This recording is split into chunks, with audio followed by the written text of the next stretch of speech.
Récemment, on a fait une toute petite série de vidéos sur les canuts et leur rôle de précurseur du mouvement ouvrier en France. On a parlé de plein de choses, mais forcément, il a fallu faire des choix.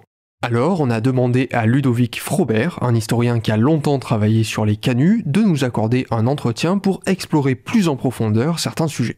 On va commencer par creuser sur le contexte historique dans lequel vivent les canuts des années 1830 et dans lequel s'inscrivent leurs idées et leurs révoltes de 1831 et 1834. Et puis ensuite, on va se recentrer sur les canuts eux-mêmes et en particulier sur leur journal, L'Écho de la Fabrique.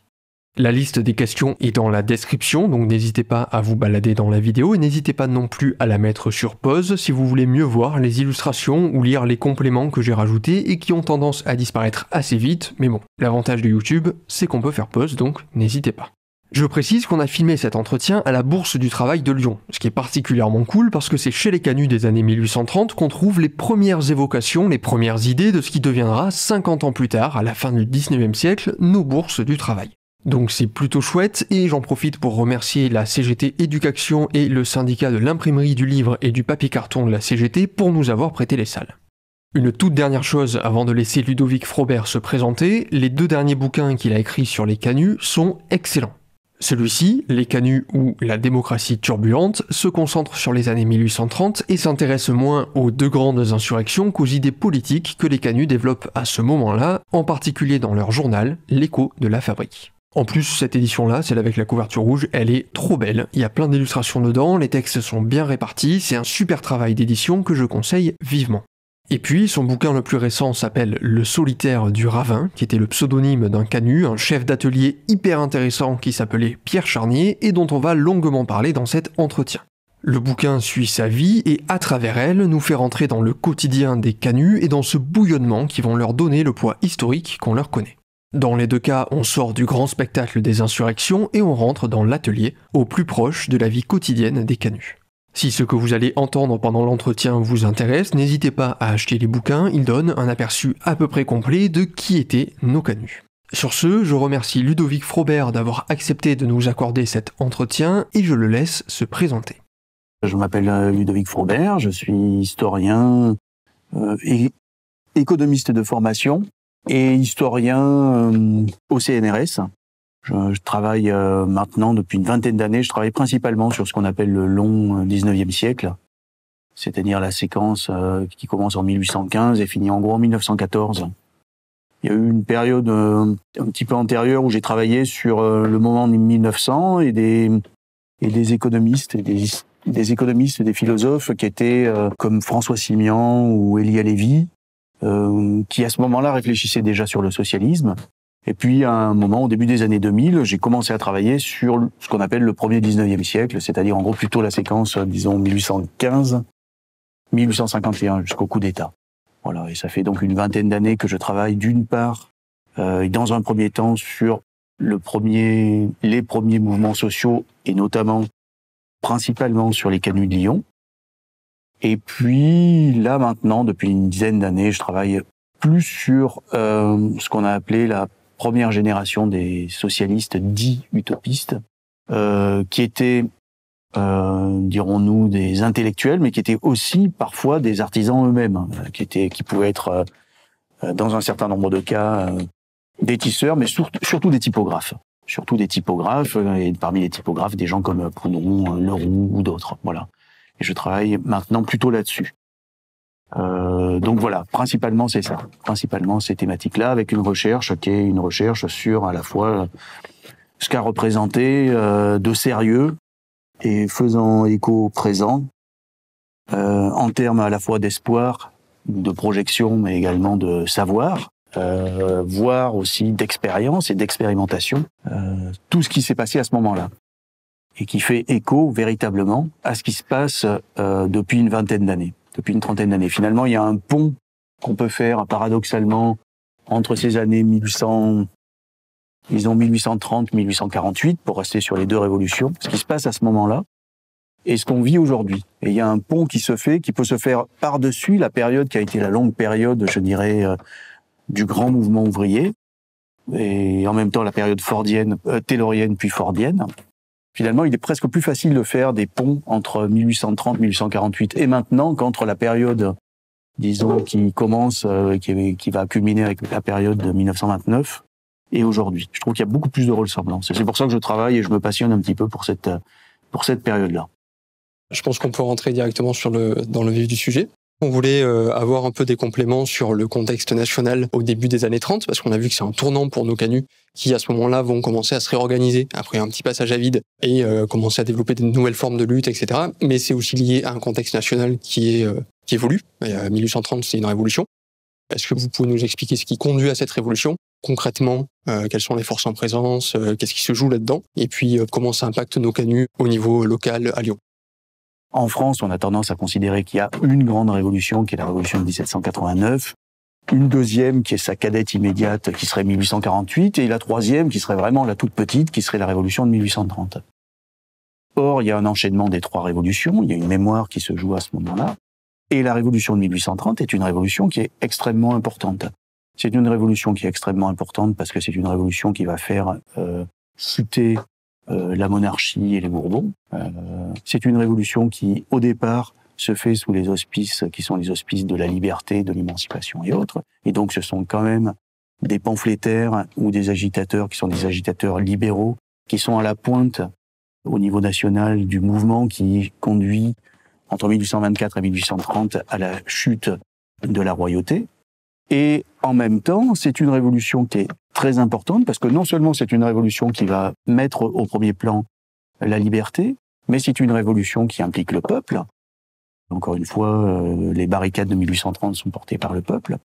Et le peuple voit donc arriver, semble-t-il, une ère qui est une ère nouvelle, qui est une ère de liberté. Mais qu'est-ce que ça signifie, la liberté? C'est la liberté libérale. C'est quel type de liberté qui se met en place? Bon. Et donc, au lendemain de cette fameuse révolution de 1830, comme vous le savez, il y a plusieurs mouvements, il y a plusieurs forces qui sont des forces à l'œuvre dans cette révolution. Il y a une force qui conduit à dire « Ouh là là, attendez, on est déjà allé beaucoup trop loin, donc il faut quand même d'abord restaurer l'ordre. » Et ça va être ce que vont faire les principaux libéraux de la veille, des gens comme Cousin, des gens comme Guizot ou d'autres. Et puis, il y a d'autres forces qui disent non, non, pas du tout, il faut aller quand même beaucoup plus loin et faire ressurgir ce qui est, à ce moment-là, totalement censuré, qui est le terme République.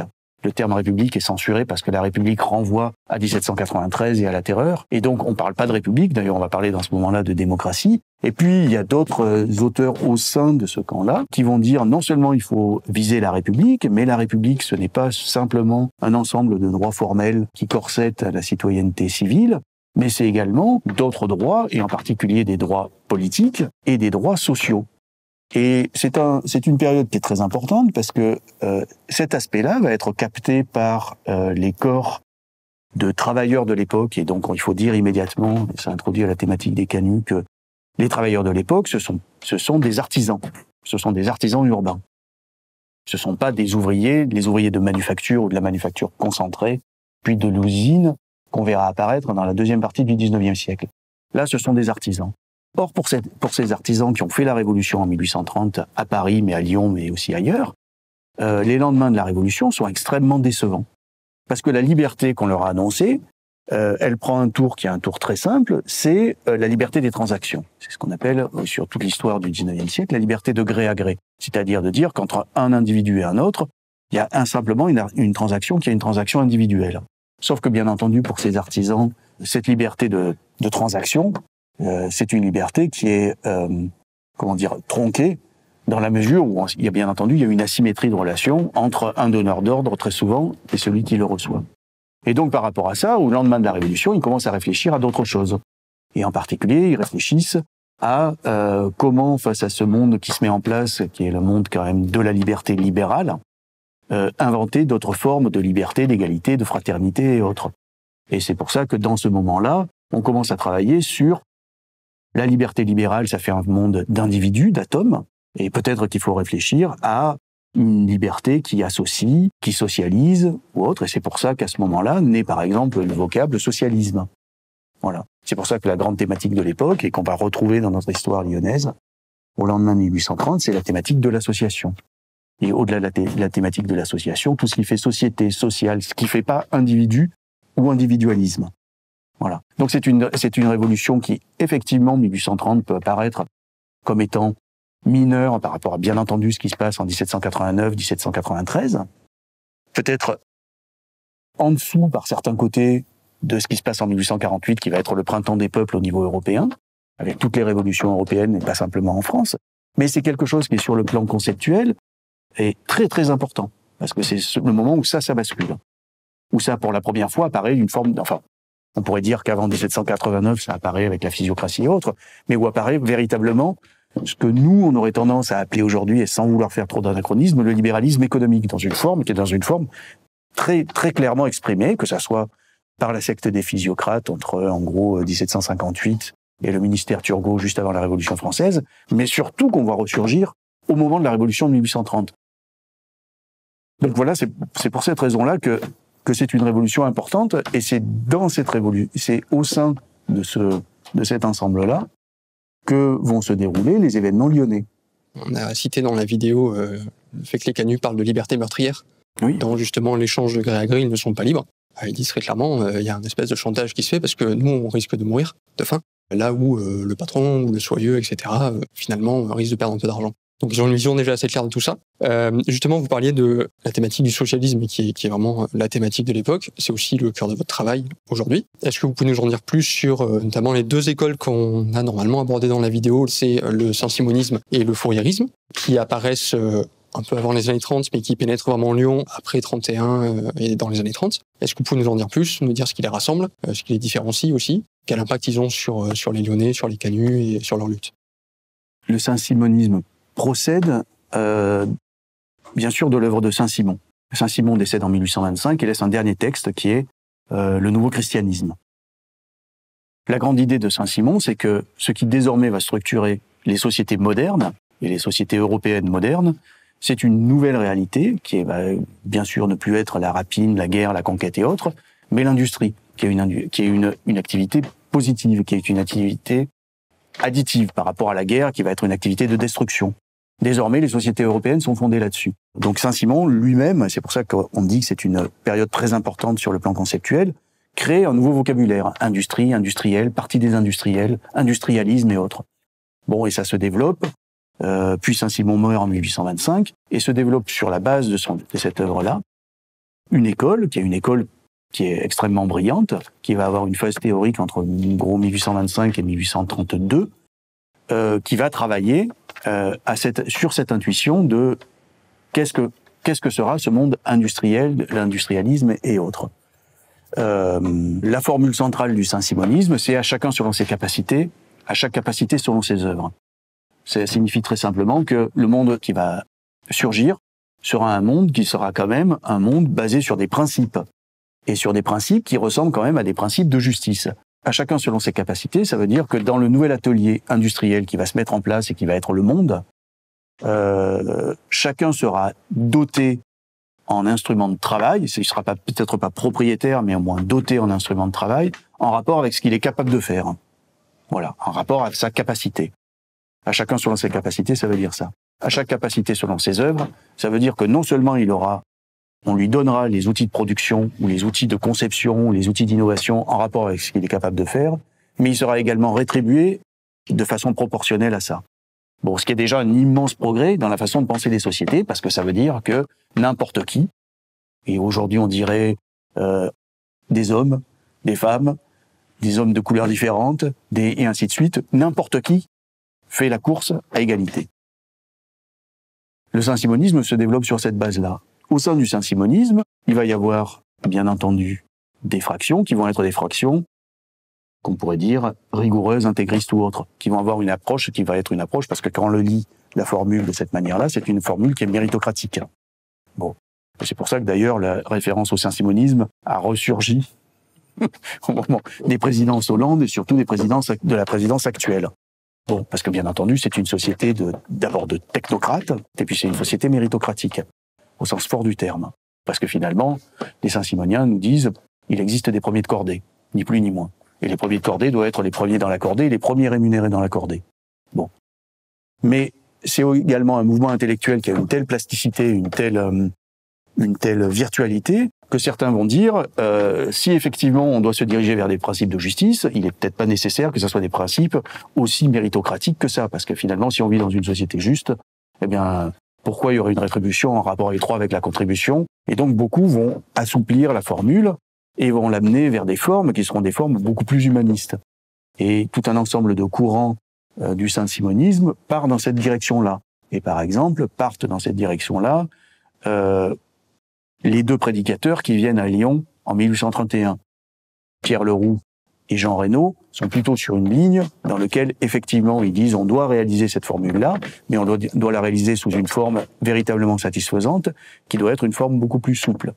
Donc, ça, c'est un courant très très fort à l'époque, parce que c'est un courant qui change complètement les mentalités. Il faut voir à quel point nous, effectivement, la formule saint-simonienne, maintenant, les gens travaillent sur, je sais pas, en philo ou dans tout un ensemble de disciplines sur les théories de la justice sociale. Bon, c'est une des bases de la théorie de la justice sociale, mais déjà la formuler à cette époque-là et dire non, le monde ne va plus fonctionner, par exemple, sur le fait qu'il y a des élus pour des raisons de droit divin ou autre, mais sur ces principes-là, c'était un bouleversement du monde. Donc eux se développent sur cette base-là, avec on a dit à certains moments qu'il y avait 1000 marxismes, il y a des centaines et des centaines de saint-simonismes différents, parce que de cette formule-là, on peut en faire beaucoup de choses. Et les canuts eux-mêmes vont écouter les saint-simoniens et vont en avoir leur propre interprétation. Il y a beaucoup de choses qui vont les intéresser. Il y a des choses qui ne vont pas les intéresser. Par exemple, qu'est-ce que c'est que cette idée de capacité? Et qui juge des capacités? Qui a la capacité de juger les capacités? Pas évident. Et puis, les capacités sont-elles commensurables les unes aux autres? Pas évident. Comment vous hiérarchisez la capacité d'un chirurgien et la capacité d'un ébéniste? C'est pas évident. Bon. Donc, chacun va avoir des lectures de ce type-là. Ce qui est sûr aussi, c'est que à partir de cette souche saint-simonienne vont se développer aussi d'autres utopies, et en particulier avec Charles Fourier. Donc le fouriérisme, lui, se développe en parallèle. Fourier est un type qui était parfaitement génial, mais aussi totalement dingue.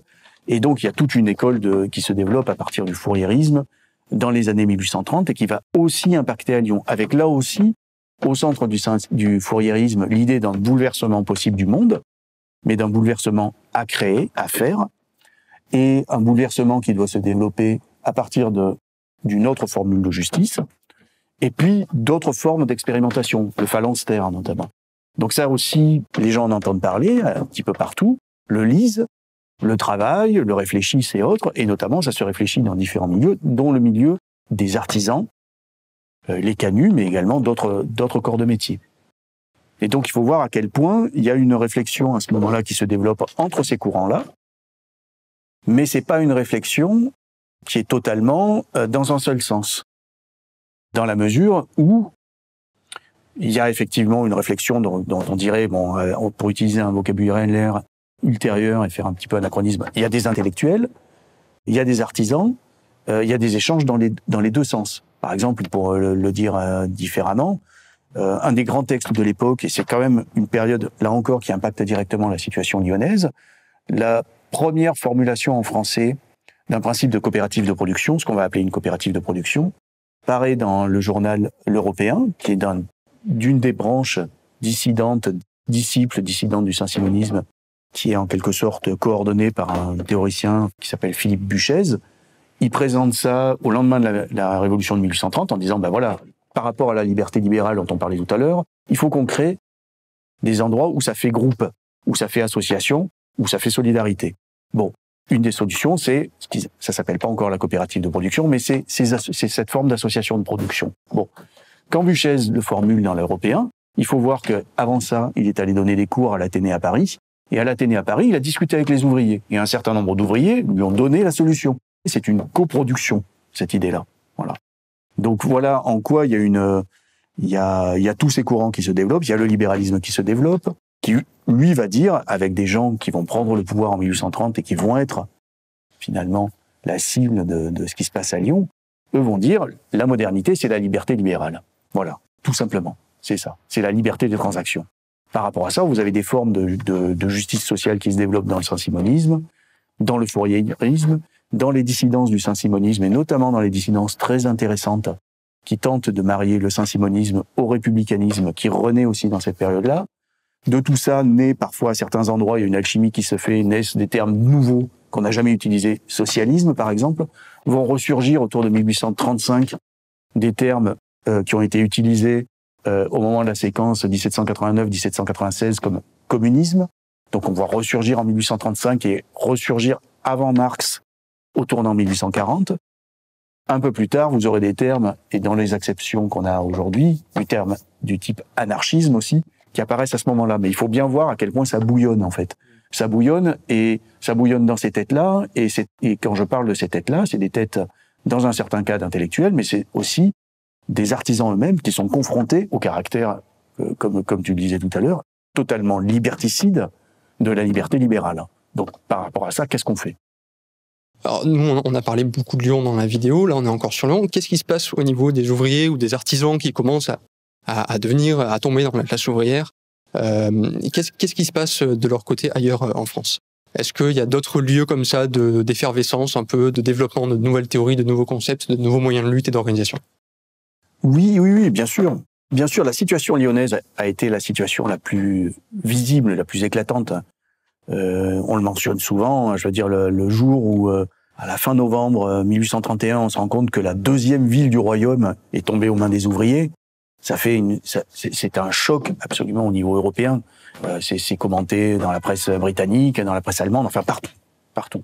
Bon, mais le cas le cas lyonnais n'est pas un cas du tout isolé, parce que en fait, ça renvoie aux formes d'organisation productive qu'il y avait aussi dans cette période-là. Et les formes d'organisation productive, c'était, encore une fois, c'était ce que l'historien britannique appelait les radical artisans. C'était très souvent des artisans urbains qui fonctionnaient sur un modèle qui était un modèle dont le prototype est à Lyon, mais dont on trouve des versions ailleurs et dans des grandes villes européennes, le modèle de la manufacture dispersée. Ce modèle de la manufacture dispersée reposait sur tout un ensemble de règlements, qui étaient des règlements qui étaient parfois hérités de l'Ancien Régime, où effectivement il n'y avait pas la liberté libérale parce qu'il y avait les corporations. Alors les corporations, effectivement, étaient des formes d'association hiérarchisées et très fixes. Mais au moins, c'était des formes d'association. Ce qui se passe dans un certain nombre d'endroits au niveau européen, c'est que, bien entendu, les révolutions de la fin du XVIIIe siècle sont passées par là, la révolution de 1830 va passer par là. Donc on essaye d'avoir, en gros, pour le dire très rapidement, la corporation sans ses inconvénients. Et la corporation sans ses inconvénients, pour résister justement à l'individualisme de la société libérale, ça c'est l'association. Donc ça surgit à Lyon, mais ça surgit à pas mal d'autres endroits, parce que systématiquement, ces places urbaines où les artisans sont heurtés par ça se retrouvent dans la même situation, c'est-à-dire comment résister. La première manière de résister, c'est de ne pas être seul face au patron, et donc de s'associer, de s'informer, de syndiquer, comme disent les canuts, mais c'est pas les seuls en France à dire ça. C'est la seule manière, finalement, d'arriver à résister, finalement, à ce qui se passe. Sachant que la liberté libérale est dit également autre chose, qui est très fort dans cette période-là et qui est très présent sur la situation lyonnaise, dans le cadre de la situation lyonnaise, c'est que le système dans lequel ils vivent et travaillent, c'est-à-dire ce système de la manufacture dispersée, dans lequel il y a un donneur d'ordre, il y a un tisseur qui travaille dans son atelier en compagnie d'apprentis, de compagnons, voire de sa famille et autres, ce système-là, disent un certain nombre de pamphlétaires libéraux entre 1820 et 1830, est obsolète. Il faut passer à autre chose, qui est le système de la manufacture concentrée, dans lequel, bien entendu, là, il y a une dépossession complète des instruments de travail. Les artisans sont placés au même endroit, en termes de production, et ils perdent finalement le contrôle de leur production, et pas simplement le contrôle de leur production, mais le contrôle de leur vie. Donc, par rapport à ça, une grande partie du combat qu'il va y avoir à Lyon, mais dans les autres places, dans les autres villes européennes, ça va être de dire non, pas du tout. Il y a une alternative à ce que vivent à l'heure actuelle les Anglais, les ouvriers anglais dans le domaine de la laine ou du coton. Donc c'est le passage à la manufacture concentrée. Il y a des alternatives, c'est notre système à nous. Notre système à nous fonctionne bien, il donne un certain nombre de résultats, mais à une condition, c'est de ne pas passer à la broyeuse libérale. Parce que notre système fonctionne, et nous, ce qui fait la particularité, par exemple, de la soie ou de certaines industries de ce type-là, c'est qu'on produit des produits de pointe et à haute valeur ajoutée. C'est pas comme la laine ou le coton où c'est des produits unis. Finalement, la laine et le coton, c'est le début de ce qui arrive un siècle plus tard avec le Fordisme et le Taylorisme et la Ford T. Bon, eux disent non, on n'est pas du tout dans ce système-là. On est dans un autre système où on produit des biens qui sont des biens relativement uniques, des biens à très forte valeur ajoutée. Et dans le système de la manufacture concentrée, la manière de la faire progresser, c'est de garder un certain nombre de régulations qui sont des régulations concertées. Et donc, il ne faut absolument pas qu'on ait une dérégulation, comme vous, d'ailleurs c'est ce que disent les canuts, comme vous les Anglais l'avez vécu, au moment de vos lois sur les pauvres, en 1824 et en 1826. Voilà. Donc c'est une situation qui, oui, Lyon existe, et Lyon va en quelque sorte éclater dans cette période-là. La situation de Lyon va devenir éclatante, mais c'est une situation qui se pose à d'autres endroits. Et c'est cette question de l'alternative, et si alternative il y a dans le cadre de la manufacture dispersée, qui est pas du tout obsolète, c'est quel type de régulation là-dedans. Et une régulation qui est pas libérale du tout. On peut pas avoir une liberté totale des transactions et un système de dérégulation comme on expérimente après dans le cadre d'un système libéral classique. Ou ce que vous appelez le capitalisme. Oui, donc à commencer, en fait, la première dérégulation étant le tarif, étant le prix minimum des commandes. Et effectivement, c'est quelque chose qui date, on a vu dans la vidéo que ça commence, les premières évocations, c'est 79-80. Ça va être à l'origine, en 86, d'une révolte. Donc c'est quelque chose qui commence bien avant. C'est en fait un héritage même du système de corporation, tout ça, qui va être réapproprié derrière et prendre une ampleur en 31. Vous faisiez le pont entre la période actuelle et du coup cette période-là. Et c'est vrai que bon, quand on parle un petit peu de politique, de lutte sociale, etc., il y a ce sentiment, l'idée de retour en arrière, l'idée de ça repart. Moi, par exemple, j'en parlais juste hier avec un ami qui est en l'occurrence livreur. Donc c'est tout ce travail-là, Uber, Deliveroo et tout, qui est une forme de travail à la tâche, avec un salariat qui est complètement déguisé dans ces professions-là. Mais du coup, voilà, moi, ce que je voulais savoir, si on peut peut-être prendre un petit peu de temps pour parler ça peut être intéressant d'un point de vue d'historien. Je sais pas exactement, voilà, ce que vous entendez par un pont plus simple à faire entre le début du 21e siècle et le début du 19e. Voilà, est-ce que c'est sur ces nouvelles formes de travail? Est-ce que c'est sur les formes d'organisation des travailleurs, des travailleuses, du peuple en général? Disons que sur la période suivante, on a un schéma qui est assez connu, un schéma où on passe à la manufacture concentrée. Donc ça veut dire qu'il y a une dépossession classiquement des instruments de travail, une dépossession des qualifications, mais également une concentration des individus aliénés, dominés dans le cadre du rapport de production. Cette concentration permet une prise de conscience. Il y a tout un ensemble de choses qui se jouent à ce moment-là. Bon. Et qui structure finalement toute l'histoire qui se met en place à partir avec la naissance de la grève moderne, les premières revendications qui vont donner lieu, disons dans la période qui va de la loi sur les accidents de travail en 1898, sur les premières lois sur les assurances sociales, la naissance de l'État-providence. Bon, toute cette histoire-là qui s'est enclenchée, tout ce cycle vertueux qui s'est enclenché, en gros dans la période qu'on va dire 19e siècle de la Commune, jusqu'à la grande crise des années 70, aujourd'hui avec la crise de l'État-providence. Bon, il y a cette histoire-là qui s'est jouée. Mais à l'heure actuelle, on est dans une situation qui est différente parce qu'on est dans une situation où il y a un marché de travail beaucoup plus divisé, beaucoup plus parcellisé, avec souvent des sous-traitances qui sont des sous-traitances qualifiées, où il est difficile de recomposer des formes de solidarité, des formes d'association. Il faut recréer finalement toutes ces solutions qui permettent justement d'éviter ce que tu disais tout à l'heure sur l'ubérisation, sur le fait que c'est bien entendu, c'est une régression, y compris par rapport à ce qu'a représenté le salariat, alors même en termes de conquête. C'est une régression qui est une régression absolument totale. Bon. Quand on regarde la situation de ces années 1830-1848, ils étaient dans la même situation. Finalement, c'était une situation dans laquelle il y avait une parcellisation. Il fallait créer absolument les nouvelles formes de solidarité. Il fallait créer les concepts. Et c'est pour ça que tout à l'heure, j'insistais sur le fait que c'est si important. Ce qui se passe, par exemple, quand on dit, bon ben voilà, industrialisme, socialisme, qu'est-ce que ça signifie?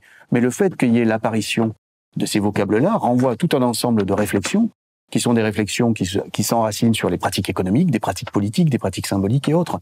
Et c'est à ce moment-là alors je le disais aussi différemment il y a peut-être une dizaine d'années, parce que c'est vrai que j'avais eu des interventions dans lesquelles les gens disaient mais finalement ça rappelle ce qui est en train de se passer sur les phénomènes de sous-traitance et de sous-traitance qualifiée. C'est vrai que là aussi il y a des proximités qui sont beaucoup plus importantes.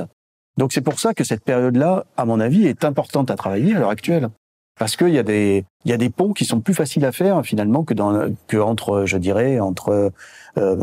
entre 1936 et maintenant. Voilà. Tu parlais de la contradiction qui arrive en fait après, avec la concentration, les usines en fait qui apparaissent, et puis du coup les ouvriers et les ouvrières d'usines qui sont dépossédés des moyens de production.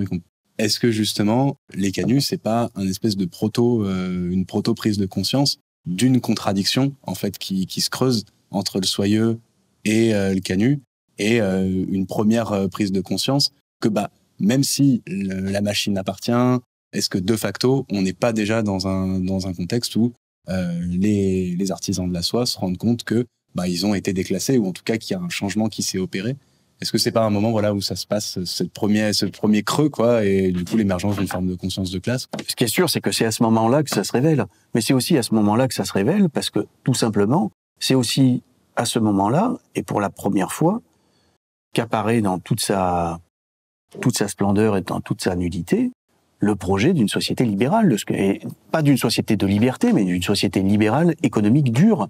Ce que Pierre Leroux va appeler, en récupérant le terme grec, une plutocratie, c'est-à-dire ce qui conduit à un régime qui est un régime principalement régi, conduit, dominé par l'argent et par l'exploitation, ce que les Saint-Simoniens appellent l'exploitation de l'homme par l'homme, mais pas simplement l'exploitation de l'homme par l'homme.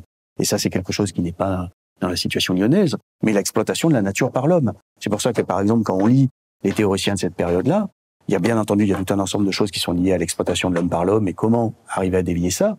Mais maintenant, ça fait quelques années qu'il y a quelques historiens qui travaillent là-dessus, sur les premières références à la nature. Qu'est-ce que ça signifie d'exploiter la nature comme une chose ou quelque chose d'inerte et sans être attentif à ce que représente la nature? Donc c'est pour ça aussi qu'il y a une période qui est une période très particulière à ce moment-là. Concernant ce qui se passe au niveau spécifiquement de la situation lyonnaise, comment se traduit cette prise de conscience-là? Elle se traduit par le fait que eux réfléchissent de façon générale à qu'est-ce que signifie l'industrie de la soie à Lyon, comment ça fonctionne et autres. La réponse qu'ils donnent, c'est ça fonctionne à partir du moment où il y a une régulation qui implique tout le monde. Et il y a une régulation qui non seulement permet d'équilibrer globalement les forces en présence, mais également permet de faire évoluer la situation dans ce sens-là et toujours perfectionner ça. Alors que le discours d'en face, il y a un discours qui est complètement autre. Le discours d'en face, c'est un discours qui va insister sur la symétrie et l'importance de la symétrie de la relation qui se renoue à l'intérieur de la fabrique, d'une part, et le fait qu'il faut passer à un autre système productif.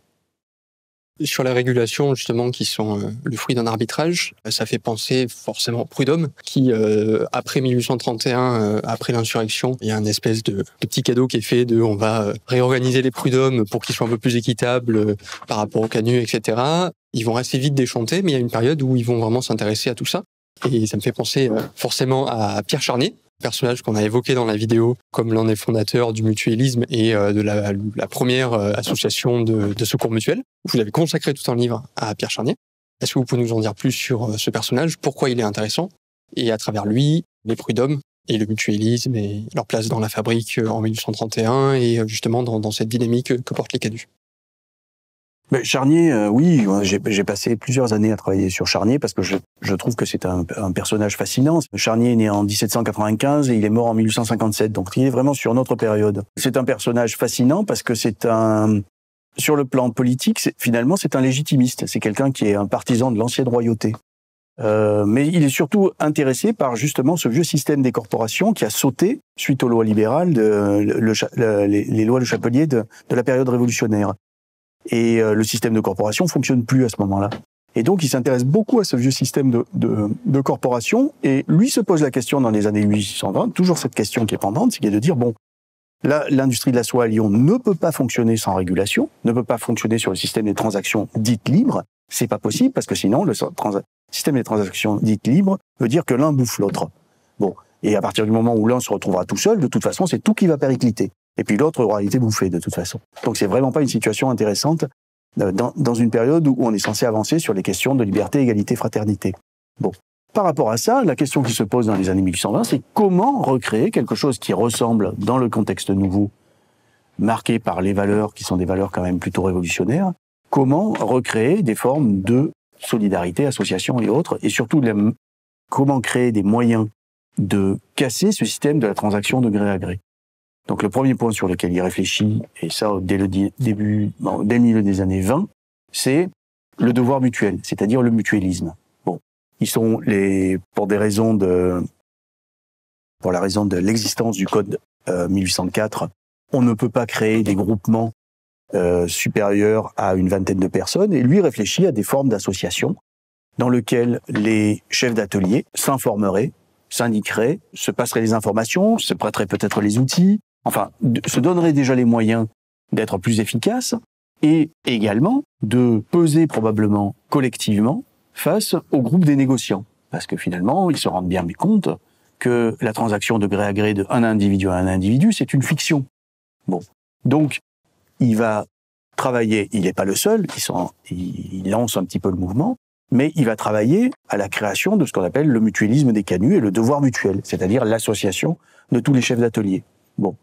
Et puis le deuxième point sur lequel il est très intéressant, c'est qu'il intervient aussi sur le deuxième élément, qui est l'élément central finalement de ce système. On a parlé des régulations collectives. La régulation collective, c'est premièrement, vous avez ça, c'est-à-dire de dire la transaction un à un, ça n'existe pas, l'individualisme libéral n'existe pas, il faut que ça soit des transactions qui soient des transactions collectives. Et donc il y a un ensemble de... Bon. Premier point, créer du côté des chefs d'atelier une association, le devoir mutuel. Deuxième point, avoir un endroit pour discuter et négocier. Et cet endroit pour discuter et négocier des conflits ou des différends qui se posent au niveau de la fabrique tous les jours, eh bien, ça va être le Conseil des prud'hommes.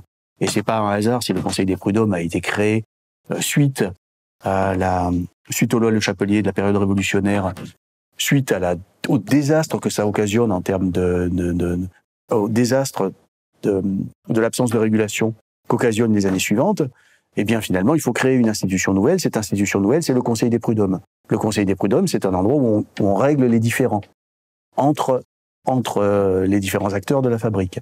Et Charnier lui-même va être l'un des principaux prud'hommes chefs d'atelier de la période 1830-1857, en gros. Il est prud'homme quasiment 25 ans de sa vie.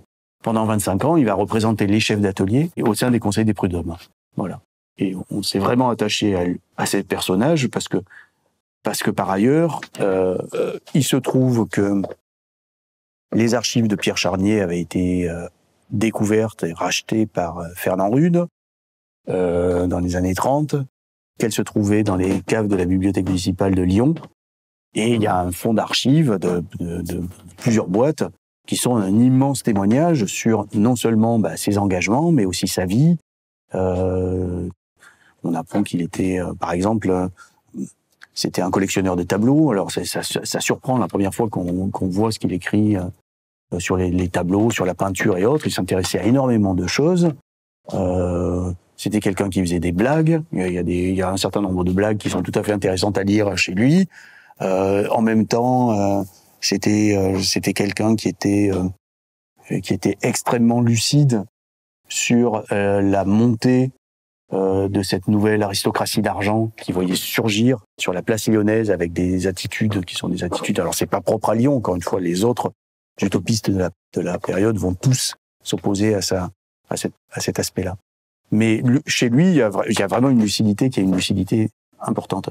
Et puis encore une fois, une capacité aussi, c'est pour ça on en parlait tout à l'heure, les grands courants intellectuels des socialistes utopiques, comment c'était travaillé ou retravaillé ou rebricolé par les artisans. Dans le cas de Charnier, il y a un rebricolage des doctrines de son temps, qui est un rebricolage tout à fait intéressant. Et on avait consacré un chapitre, par exemple, à ce qu'on appelait à l'époque les légitimistes rouges. Vous voyez, alors là, quand on lit ça la première fois, on se dit le type, il est complètement à côté de ses pompes, c'est pas possible que ça s'articule, c'est le légitimisme, c'est-à-dire la royauté dans ses formes les plus rigides, la royauté des Bourbons, et en même temps être rouge. Bon, comment les deux peuvent s'articuler? Bon, on voit dans le cadre de l'itinéraire de Charnier qu'il les articule, il articule ces deux aspects, ces deux dimensions, et que c'est pas idiot du tout par rapport à la réflexion globale sur la régulation collective de la fabrique. C'est pas idiot, parce que le légitimisme amène la corporation, donc il y a une réflexion sur la corporation, et les rouges amènent une manière de penser le collectif qui ne charrie pas les vieilles valeurs des corporations. Donc c'était tout à fait intéressant de travailler les deux à la fois. Et lui y arrive. Bon, donc en tant qu'historien, c'est sur ça qu'on travaille, c'est sur des configurations de ce type qui sont bizarroïdes. Parce que finalement, si tout pouvait se raconter à l'avance, ben, on n'aurait rien à dire. Tandis que là, la première fois que vous voyez ça, vous dites, mais non, il va pas du tout, ce type, il comprend rien, ou il n'est pas capable de réfléchir. Et puis non, c'est très cohérent finalement. Mais il conserve sa conviction légitimiste jusqu'au bout. Oui. Oui, il est légitimiste et puis il est en même temps républicain et puis il adapte et puis chaque fois c'est pas de l'incohérence. C'est pas du tout de l'incohérence, ça tient sur un certain nombre de choses. Par exemple, il est comme ça, mais il va faire partie de ceux qui, d'abord, par rapport à ce que tu évoquais tout à l'heure, sur la question des abus de la fabrique, puisque il fallait négocier. La négociation portait sur quoi? Sur le fait que si vous avez asymétrie, il y en avait un qui domine l'autre et qui peut le bouffer. Bon. Comment ça s'appelle ça concrètement dans le cadre de la manufacture dispersée lyonnaise et de l'industrie de la soie? Ça s'appelle les abus. Bon, les abus, c'est le fait que par exemple, quand moi, chef d'atelier, je vais chez toi négociant et qu'on fait une transaction, il y a un livre de compte où il y a marqué que je te dois, je sais pas, 35 gros de Naples à 3,50 francs et on l'écrit sur un livre et ce livre il reste dans ton magasin. Et la fois où je reviens, en fait, il y a marqué non pas 35 mais 12 à faire, donc j'ai tissé à perte, et puis pas 12 à 3,50 francs, mais 12 à 2,80 francs. Bon, donc ça c'est un abus. Il y a l'abus du montage de métier, il y a l'abus du travail de nuit, il y a tout un ensemble de choses. Qu'est-ce qui se négociait au niveau du Conseil des prud'hommes? Le fait que, collectivement, ni toi ni moi, nous n'avons intérêt à continuer comme ça. Parce que de toute façon, si on continue comme ça, à terme, moi je boucle, et toi tu passes à autre chose. Alors évidemment, ta situation est plus favorable que la mienne parce que tu as des rentes, et moi j'en ai pas, donc je vais crever de faim, alors que toi finalement tu vas aller dans ta propriété à Collonges-Mont-d'Or. Mais quand même, c'est quand même quelque chose qui est dommageable globalement pour la cité et pour l'industrie. Donc Charnier, lui, va travailler par exemple sur cette question-là. Il est l'un de ceux qui, en 1832, au lendemain de la première révolte, va être le plus pertinent sur qu'est-ce qu'on peut attendre. Il y a eu une révolte, elle s'est finie militairement de façon... Mais qu'est-ce qu'on peut y gagner? Bon, eh bien, il va avancer tout un ensemble de propositions pour améliorer cette configuration qui est le Conseil des prud'hommes. Et il amène une deuxième chose, c'est que il dit, par exemple, oui, c'est bien beau de réfléchir à un accord sur les tarifs, un accord collectif sur les tarifs. C'est super. C'est-à-dire, en fait, d'avoir des tarifs minimaux des façons pour pas qu'on travaille à perte. Bon. Mais il dit, mais ça, c'est un aspect. On peut pas avoir l'idée de réguler un aspect et puis laisser tout le reste dérégulé. Donc, il faut qu'il y ait une régulation globale. Et c'est pour ça qu'il va parler d'une régulation des abus. Et ils travaillent ensemble. Il n'y a pas que lui qui travaille. Il y a Falconet, il y a d'autres chefs d'atelier. Il liste une quinzaine d'abus qui grèvent l'activité de la fabrique et qui font que l'un va être supérieur à l'autre. Et il présente tout un projet comme ça, et derrière, il va dire, par exemple, qu'à l'intérieur des prud'hommes, il faut non seulement qu'on juge chacun des cas, mais que ça fasse jurisprudence pour qu'on revienne pas toutes les semaines, parce que le CANU peut pas perdre son temps systématiquement à faire ça. Donc il faut qu'il y ait un code du travail. Donc quand vous regardez après dans le détail ce que ça donne une réflexion chez ces types-là sur la régulation collective, il y a des choses qui sont très très précises. Et ça renvoie à la question tout à l'heure que tu posais sur, bon, alors l'écho par rapport au contemporain, c'est justement ça. Bien entendu, aujourd'hui, on va pas travailler sur la réforme de l'abus du montage de métier, mais sur ce détail, sur ce que peut constituer dans le cadre d'une industrie de pointe et dans lequel certains sont propriétaires quand même de leurs quelques instruments de travail. Qu'est-ce que signifie concrètement une régulation collective? Bah, chez eux, on trouve une réponse à leur situation spécifique, mais on trouve une réponse à ça. Et surtout, cette réponse, non seulement on voit cette réponse sur le plan positif, mais on voit surtout à quel point, et là ça renvoie à votre chaîne, à quel point ça s'oppose au discours, qui est le discours dominant de l'époque, que dire non. Non, le discours dominant de l'époque, c'est de dire non, il faut plus de marché, il faut plus de dérégulation. Et donc voilà en quoi c'est une et en quoi Charnier, en plus, est un type marrant à étudier, parce que il a un côté un peu chieur, un peu pugnace, il est tout le temps en train de se bagarrer. Chaque fois qu'il y a quelque chose qui ne va pas dans un conseil des prud'hommes ou une attitude qui est prise, systématiquement, il va aller placer un coup de pique. Voilà. Si je me souviens bien, ils font le devoir mutuel, et puis après, ils s'en vont parce qu'ils disputent, et puis ils reviennent 5 ans plus tard. Et un truc, moi, qui m'a beaucoup marqué, c'est un article sur les petits carnets dans lesquels il notait les abus par rapport aux apprentis. et où il décrit des situations terrifiantes, des situations d'abus au sein de l'atelier, de domination, etc. Et il en sort quelqu'un de sympathique, quoi. Mais juste sur ce point-là, et pour finir, parce que tout à l'heure tu parlais de la question de la propriété des instruments de travail, est-ce que c'était des protos ou autres, mais par exemple dans le cas de Charnier, ce que je trouve intéressant, c'est que oui, il est propriétaire de 5 ou 6 des instruments de travail. Mais par exemple, dans le cadre de son travail de Prud'homme, c'est lui qui va demander à ce que il puisse y avoir, par exemple, des prud'hommes compagnons. Et alors que les compagnons n'ont pas il va y avoir un certain nombre de revendications de ce type-là. C'est pour ça que c'est quelque chose, parce que l'interprétation qui aurait été de dire c'est des proto-prolétaires, parce qu'ils sont encore propriétaires de leur instrument de travail. Donc, étant propriétaires de leur instrument de travail, en gros, ça pouvait être que à la limite des sociotraîtres.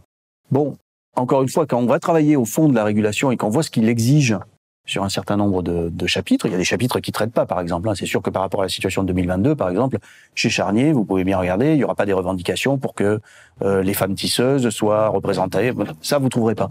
Mais par contre, sur ces éléments-là, il y a des choses qui sont très très précises et qui encore une fois, cassent cette question propriétaire, non propriétaire des instruments de travail. Moi, je pensais, vous parliez des abus, ça m'a fait penser à la cage, ce que les canuts appelaient la cage, qui était l'endroit où ils venaient prendre leurs commandes, les déposer, etc.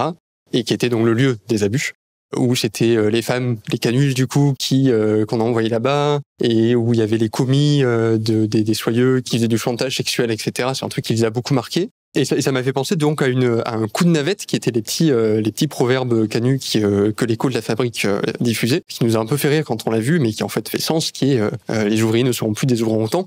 On veut sortir de ce truc-là, de cette cage, à la fois au sens figuré et propre. Et donc, ça me permettait de faire une transition vers l'écho de la fabrique. L'écho de la fabrique dure 3 ans. Dans la vidéo, on l'a présenté comme une espèce de gros bloc, mais en fait, il y a 3 équipes de rédaction. Est-ce que vous pouvez nous parler des différences entre ces 3 équipes, ou en tout cas de l'évolution qui est suivie par l'écho, parce qu'il y a une vraie évolution en quelques années, qui sont marquées notamment par Marius Chastain, qui est une figure vraiment aussi marquante que Charnier. Et voilà, est-ce que vous pouvez nous parler de cette évolution-là au sein de l'écho de la fabrique? Oui, je pense qu'il y a des phases différentes. Alors après, c'était dans la façon aussi de rédiger ce bouquin là, en 2009. Moi, il m'avait semblé qu'il y avait 3 périodes différentes, qui étaient la période de création qui intervient au moment des revendications sur le tarif, juste avant la première insurrection.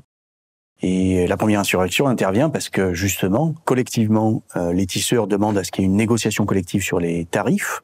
Cela renvoie à tout un ensemble de pratiques au moment de l'Empire, puis au moment de la Restauration. Donc ça fonctionnait sous l'Empire et sous la monarchie.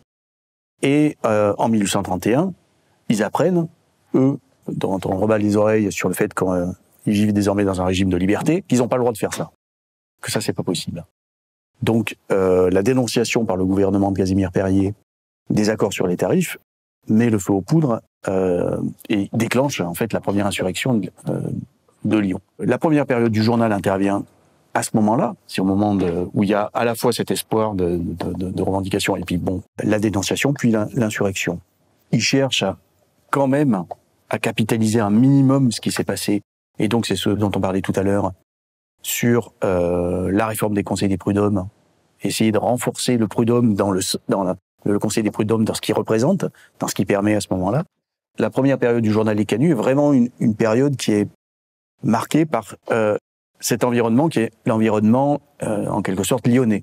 Bon, c'est aussi le moment où au niveau national, le parti qu'on a appelé le parti du mouvement, qui voulait pousser la révolution jusqu'à la République, est définitivement battu. Et en juin 1832, les Républicains sont à Paris, sont dans la rue au moment de l'enterrement du général Lamarque, et ça, c'est un massacre.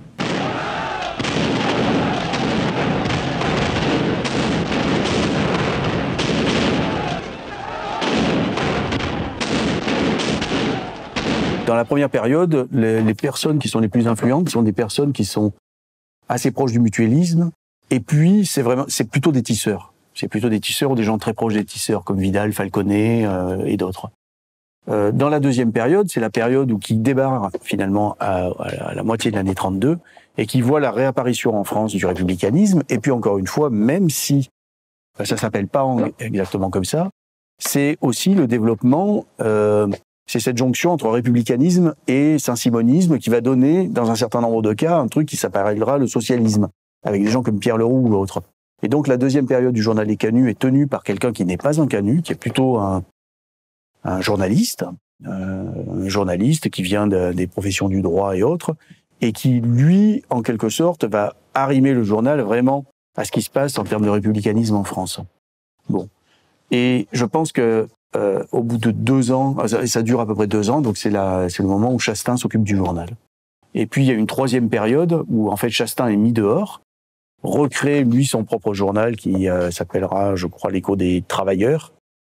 Les mutualistes eux-mêmes ont mis dehors Chastain et ont leur propre journal qui va s'appeler l'Indicateur. Donc en fait, par rapport à ce que tu disais tout à l'heure, c'est une histoire qui dure en gros, l'histoire de la presse, ce qu'on a appelé la petite presse ouvrière lyonnaise, date de l'automne 1831 jusqu'aux lois d'exception de 1835. Et ça fait quand même la spécificité de la situation lyonnaise, parce que au lendemain de 1830, une des libertés de la nouvelle charte était la liberté de publicité. Donc ça ouvrait, finalement, ça a été, tu en parlais tout à l'heure, il y a eu une révolution au niveau de la typographie, mais c'est une révolution surtout médiatique. C'est l'apparition, on considère que 1836, c'est l'an 1 du journal moderne, avec ce que fait Girardin et d'autres. Bon. À Lyon, vous avez un véritable champ journalistique qui se développe au lendemain de 1830, et l'Écho de la Fabrique intervient pendant 4 ans dans ce champ-là. Et ça, c'est quand même, tout à l'heure, il y a eu plusieurs de vos questions qui étaient là-dessus, sur qu'est-ce qui fait la spécificité lyonnaise, est-ce que c'est vraiment particulier par rapport à ailleurs ? En termes de journaux, oui, c'est particulier. Parce que après 1830, il y a eu quelques journaux ouvriers qui ont été publiés à l'automne 1830, mais ça a duré quelques semaines. Tandis qu'à Lyon, ça dure pendant 4 ans. Pendant 4 ans, il y a ce journal qui paraît, et c'est un journal avec une vraie tenue. Vous avez cité les coups de navette, et tout le monde adore les coups de navette de l'Écho de la Fabrique. Moi, j'en ai un certain nombre que j'adore. Mais avant les coups de navette, il y avait des articles inauguraux, qui sont parfois des articles industriels, disons, on pourra dire industriels et locaux, mais aussi des articles politiques, des vrais articles politiques, et notamment, ça peut être même des articles de politique internationale. Le cœur, la colonne vertébrale de l'Écho de la Fabrique, c'est significativement le compte-rendu hebdomadaire du Conseil des prud'hommes, qui est retranscrit, et donc c'est un forum qui est au centre de l'Écho de la Fabrique, et dans lequel interviennent des chefs d'atelier ou des compagnons, ou parfois des apprentis, pour dire ce qui s'est passé et prendre la parole. Donc il y a une prise de parole collective qui se fait à ce niveau-là. Et puis vous avez la dernière partie du journal qui insistait, puisque les rédacteurs insistaient sur le fait qu'ils visaient non pas simplement l'émancipation physique, c'est-à-dire le fait de bouffer, mais de se loger correctement, mais l'émancipation morale des travailleurs. Et donc vous avez une fin du journal qui cherche à faire, à sa manière, l'éducation littéraire, artistique ou autre des canuts. Et puis ça se clôt sur l'Écho de navette. Donc c'était quand même... moi je le raconte souvent parce que j'ai basculé sur cette thématique-là un petit peu par hasard, mais c'était un collègue à Lyon qui m'avait dit de jeter un coup d'œil au journal parce qu'il savait que je m'intéressais vaguement au Saint-Simonien à l'époque. Je travaillais plutôt sur la période 1900, comme je le disais au départ. Bon, j'avais dit pourquoi pas, hein, je vais me farcir quelques numéros pour voir. Et en fait, j'avais été immédiatement scotché par la qualité et la tenue de ce travail. En fait, ce qu'on avait fait au niveau du laboratoire à Lyon, c'est que on était au tout début de ce qu'on appelle aujourd'hui, qui a en vogue, et le seul moyen d'avoir des financements, les HS, on était au tout début des humanités numériques, et donc on avait décidé de rééditer en ligne le journal des canuts de Lyon. Et la deuxième innovation, c'est qu'on avait décidé de l'éditer avec la même temporalité que la leur. Et donc le 30 octobre 2004, on a édité le prospectus, comme eux avaient édité le 30 octobre 1831 le prospectus. Puis la semaine suivante, on a édité le numéro 1, puis la semaine suivante le numéro 2 en mode critique avec des notes et autres. Et ce qui était significatif, c'est que peu de temps après, j'avais été contacté donc par Robert Luc, qui était l'un des principaux bambaneurs, journalistes, militants à la Croix-Rousse, qui m'avait envoyé un mot Parce que moi, je pensais que ma réédition du journal Les Canuts allait intéresser que 3 historiens ou 4 historiens dans le monde. Et lui m'avait envoyé un mot en me disant, mais attendez, moi je le lis tout le temps, et puis d'abord je me mets à rechanter dans mes bambanes, à reciter les textes de l'Écho de la Fabrique, et c'est comme ça que le journal a eu une visibilité, parce que au bout de quelques temps, il y avait des gens qui me disaient, mais nous on lit ça un petit peu comme on lit le Nouvel Obs, alors c'était le Nouvel Obs des années 2000, hein, mais comme on lit le Nouvel Obs ou des journaux d'opposition à l'heure actuelle. Parce que, encore une fois, et c'était pas juste parce que j'avais peut-être aussi un regard d'économiste dessus, mais encore une fois, en termes de qualité de la réflexion dans ce journal-là, c'est souvent très très fort. Nous, en fait, on connaissait vaguement l'histoire de la révolte des Canuts, des révoltes des Canuts, etc. On savait pas du tout que c'était à ce niveau-là d'organisation, de critique et de réflexion politique, etc., etc. Et en se plongeant dans la littérature, on a quand même, dès le premier jour, quoi, même en feuilletant tout simplement, été assez surpris quand même d'à quel point ils commentaient ce qu'ils faisaient, à quel point ils critiquaient ce qui se passait autour d'eux, etc. Et on parlait, c'était sur les prud'hommes, donc c'est pas la même chose, hein, mais quand on parlait de Charnier, on parlait de l'humour, et les coups de navette quand même souvent sont assez grinçants et cinglants, humoristiquement parlant. On est et d'où la question que je voulais te poser. On sait que Chastain écrivait beaucoup sur la période dans laquelle il était là, puis bon, effectivement, je sais pas si c'est sa radicalité qui l'a fait se faire dégager ou pas, mais c'est plutôt sur l'aspect collectif de l'Écho de la Fabrique. Qui est-ce qui écrit dedans concrètement? Est-ce que vraiment c'est très collectif? Est-ce que vraiment il y a beaucoup de monde qui va écrire? Est-ce que les coups de navette, c'est des canuts différents qui vont vraiment régulièrement, on change un peu de main, de cerveau et tout? Ou est-ce que c'est plutôt un groupe restreint de personnes qui sont très actives dans le journal? Est-ce que sa diffusion, elle est très large? Est-ce que l'Écho est beaucoup lu finalement? Comment est-ce qu'il est imprimé? Comment est-ce qu'il est diffusé? Comment est-ce qu'il est financé aussi? C'est quoi l'envers du décor de l'Écho de la Fabrique? Au niveau des plumes dans l'Écho de la Fabrique, c'est assez pluriel, et puis ça dépend des périodes. Dans la première période, on reconnaît les signatures de Vidal, de Falconet très souvent. Après, dans le journal lui-même, il y avait un certain nombre d'autres plumes qui intervenaient. Par exemple, un négociant progressiste saint-simonien comme Arlès Dufour intervient à plusieurs reprises dans le journal Les Canuts. Quand je disais tout à l'heure la rubrique centrale du Conseil des prud'hommes, il y a des dizaines et des dizaines de signatures. Et c'est là souvent qu'on voit aussi à quel point il y a un niveau de conscience et un niveau de maîtrise de la langue, qui est un niveau de maîtrise de la langue et de la réflexion, qui est un niveau très très important. Dans la deuxième période du journal, Chastain est omniprésent. On le trouve. Il est omniprésent. Non seulement lui est omniprésent, mais on trouve aussi, il fait venir un certain nombre de républicains de la région, qui interviennent aussi dans le journal. Donc là, le journal prend vraiment une coloration qui est une coloration non plus de la première période industrielle, mais une coloration politique. Bon. Les coups de navette, qui les rédigeait, les coups de navette? C'est pas évident à savoir. Je suis pas sûr que Chastain les rédigeait beaucoup.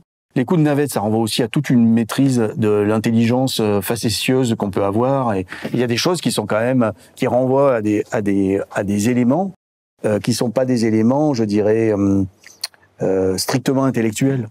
La troisième période du journal est la période où le mutualisme reprend en partie la main. C'est la période de scission du journal. C'est une période également qui suit en 1834-1835 la deuxième insurrection, et donc qui est marquée au niveau national par ce qu'on a appelé le procès monstre, où là c'est la répression à tout va des républicains et des leaders ouvriers à Lyon. La troisième période, c'est plus dur de trouver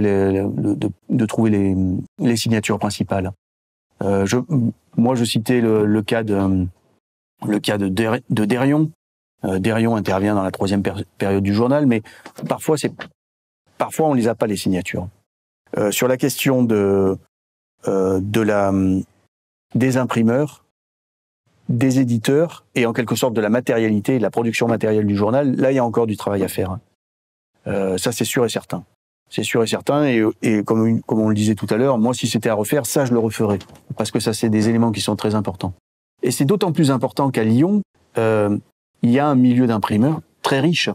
Sur la période, moi, dont je parle là, dans le journal, il y a quand même le petit-fils de Babeuf qui est là. Alors, jusqu'à quel point il était proche des idées, je pense qu'il était assez proche des idées de son. Alors, est-ce que c'est je me rappelle plus. Ça fait trop longtemps que j'ai écrit ce truc, mais je me rappelle plus si c'est je crois que c'est le petit-fils de Babeuf, qui s'appelle Louis Babeuf.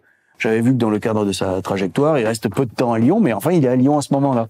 Donc, il y avait un milieu qui était très important et qui renvoie aussi à ce dont on parlait tout à l'heure, c'est-à-dire le fait que, quand même si ça va être une révolution tronquée, c'est une révolution qui a déclenché beaucoup de choses, et notamment une révolution médiatique. Et à ce moment-là, les imprimeurs, les éditeurs jouent un rôle très très important.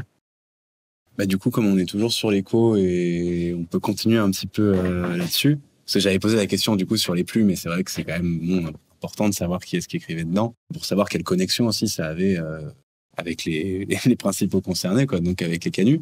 Et notamment, du coup, le simple fait que depuis tout à l'heure, on parle de ça et qu'on dise canut, il me semble que c'est pas forcément un terme qui était si évident que ça à l'époque, dans le sens où c'était péjoratif. Le mot canut, il va être utilisé dans l'écho alors que c'est un journal du coup qui se pose du côté des canuts et qui prend parti pour les canuts.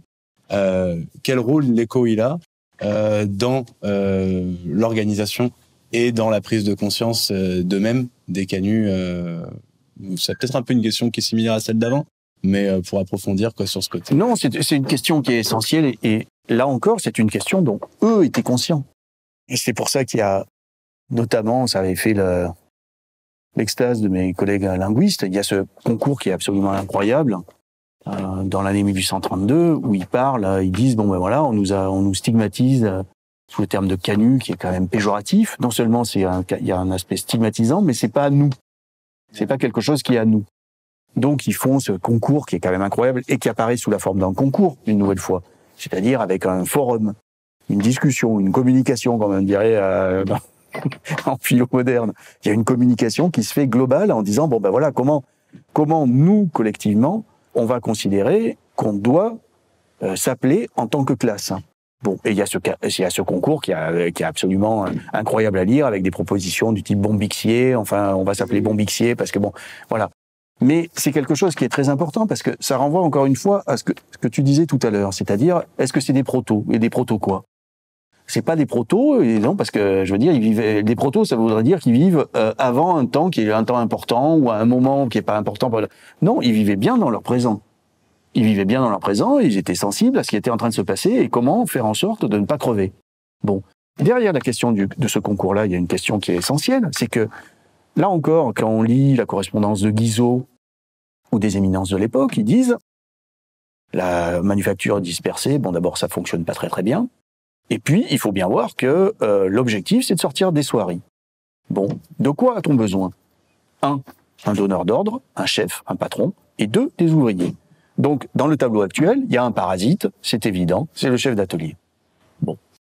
Alors, qu'est-ce que font les chefs d'atelier à travers ce concours-là? C'est qu'ils disent, ben non, on réfléchit à une classe globale, et cette classe doit intégrer non seulement les chefs d'atelier, et quand on dit les chefs d'atelier, c'est non seulement ceux qui ont 7 métiers, mais ceux qui ont 2 métiers, et c'est pas du tout la même condition, parce que dans un cas, vous êtes en gros patron d'une PME, pour le dire différemment aujourd'hui, dans l'autre cas, ben vous ramez, parce que vous êtes à peine propriétaire de ce qui va vous donner à manger.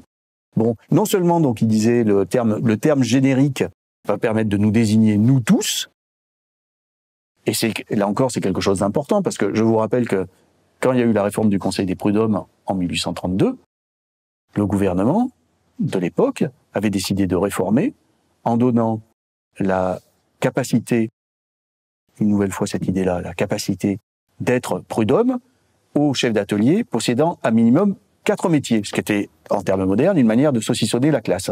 De dire, ceux qui avaient 4 à 7, 8, en fait, vous avez rien à voir avec le mec qui a qu'un ou 2 métiers. Bon. Et de la même manière, quand vous réfléchissez sur ce terme-là, c'est ce qui permet de solidariser tous, mais également les compagnons, parce que l'objectif, c'était ça aussi, c'était de donner un nom à la classe générale de ceux qui tissaient, parce que eux, par rapport à ce discours qui disait la manufacture dispersée est obsolète, et en plus au milieu il y a un parasite, eux disaient la manufacture dispersée n'est pas obsolète, et s'il y a un parasite, c'est certainement pas nous. Voilà. Donc c'est quelque chose, quand on dit, on rentre après dans le texte, globalement, dans ce texte-là, et qu'on regarde ce qu'il y a dedans précisément, alors c'est vrai qu'il y a des étrangetés par rapport au présent, et c'est ça qui fait l'intérêt de l'histoire, et puis la chair de l'histoire, c'est pour ça aussi qu'on s'intéresse à des à des huluberlus ou à des bonhommes style le bonhomme Charnier, parce que c'est quand même un cas particulier à ce moment-là. Mais c'est des gens qui sont présents dans leur présent, par rapport à la question qui a été posée tout à l'heure. La vraie bagarre, elle se joue, le terme, c'est pas le terme parasite, c'est le terme producteur. Qui est producteur? Parce que là encore une fois, il y a des correspondances, il y a des documents, tout ça, où il y a marqué non, le chef d'atelier, en fait, il fait rien. En fait, il fait rien. Je veux dire, il y a tout un texte de Guizot qui est là-dessus, en disant, mais écoutez, donc, dans ce cas, on n'a pas besoin. On a besoin du négociant, qui est un patron, et puis de ceux qui bossent. Mais là, le chef d'atelier, au milieu, je veux dire, c'est la scorie d'une vieille histoire qui est complètement dépassée. Ça me fait penser à le mot fabricant aussi, qui est employé par les soyeux. Oui, fabricant. C'est pas producteur, c'est fabricant. C'est ça. Oui, c'est le terme fabricant. Tous les bouquins, tous les articles d'époque, d'aujourd'hui, tout ça, le mot fabricant est toujours succédé de qui ne fabrique rien, pour montrer aussi l'enjeu de. Voilà, alors, je fais un petit rétropédalage en arrière. Vous évoquiez tout à l'heure Arlès Dufour, qui avait publié plusieurs articles dans l'Écho de la Fabrique. Il y a un article en particulier qui est marquant, qui est une lettre à nos amis d'Angleterre, quelque chose comme ça. Où c'est un appel aux ouvriers anglais en disant continuez de vous associer, nous ne sommes pas ennemis malgré les siècles de guerre entre la France et l'Angleterre, etc. Nous ne sommes pas ennemis, nous avons les mêmes ennemis en réalité, c'est ceux qui sont au-dessus et tout ça. Arlès Dufour, c'est un personnage important de l'internationalisme.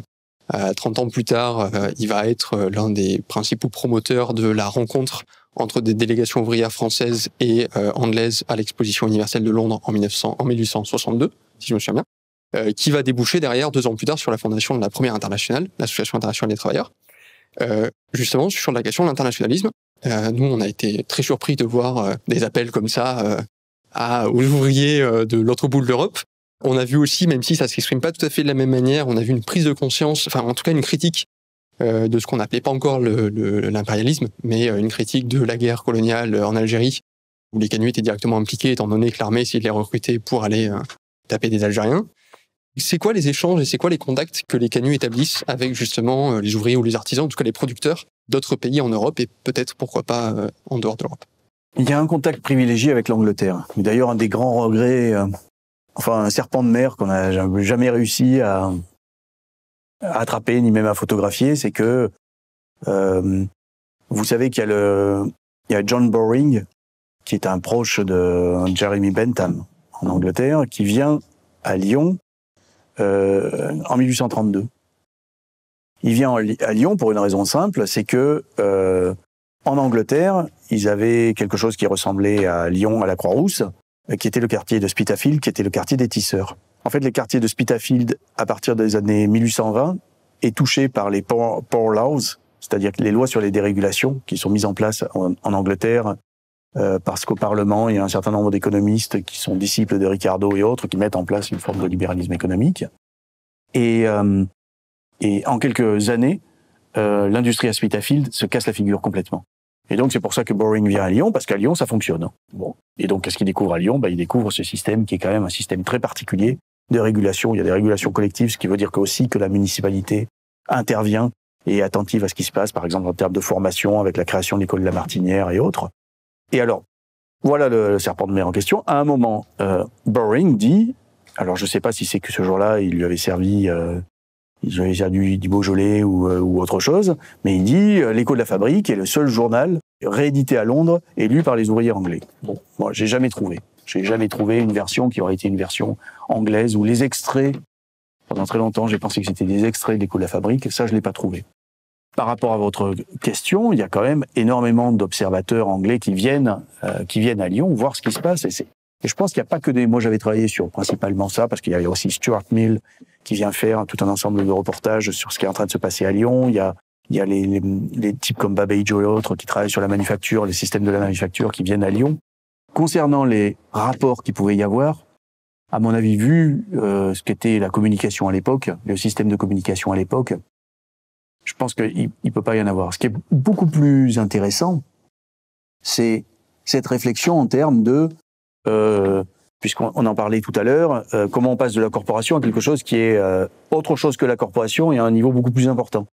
Ce qui est important à ce moment-là, c'est effectivement, ils pouvaient difficilement prendre leur téléphone portable pour téléphoner à leurs copains de Londres. Mais ce qui est en revanche important, c'est que les tisseurs vont dire à un moment, mais ceux sur lesquels on travaille à l'heure actuelle, avec ces problématiques-là de régulation, c'est la même chose pour vous dans tel autre corps de métier, alors qu'auparavant, les corps de métier étaient des corps de métier hostiles. Vous savez que le grand texte qui va paraître là-dessus, quelques années plus tard, c'est le roman de George Sand, à partir du texte d'Agricole Perdiguier, qui s'appelle Le Compagnon du Tour de France. Parce que les corps de métier, quand ils se croisaient sur un chemin, ils se tapaient dessus.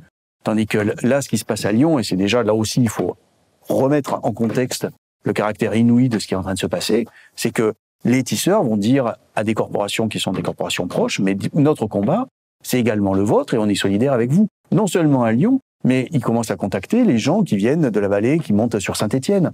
Et ou à Saint-Étienne, il y a l'industrie des rubans qui se développe, et donc ils commencent à nouer des formes de solidarité et d'association qui sont beaucoup plus larges. Donc c'est quelque chose qui s'étend de la même manière que le projet initial d'arborescence du devoir mutuel chez Charnier était censé au départ concerner, je me rappelle plus, 24 fois, je sais pas combien, chefs d'atelier.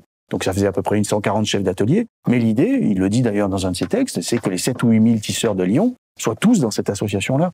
Et au-delà de ça, ils pensaient, et je pense qu'ils avaient en tête un certain nombre, que cette arborescence-là allait se connecter à une autre arborescence et ainsi de suite. Donc là aussi, en termes d'imagination politique qu'on voit derrière, l'imagination politique et sociale qu'on voit derrière, là aussi, c'est quelque chose qui est frappant, quoi.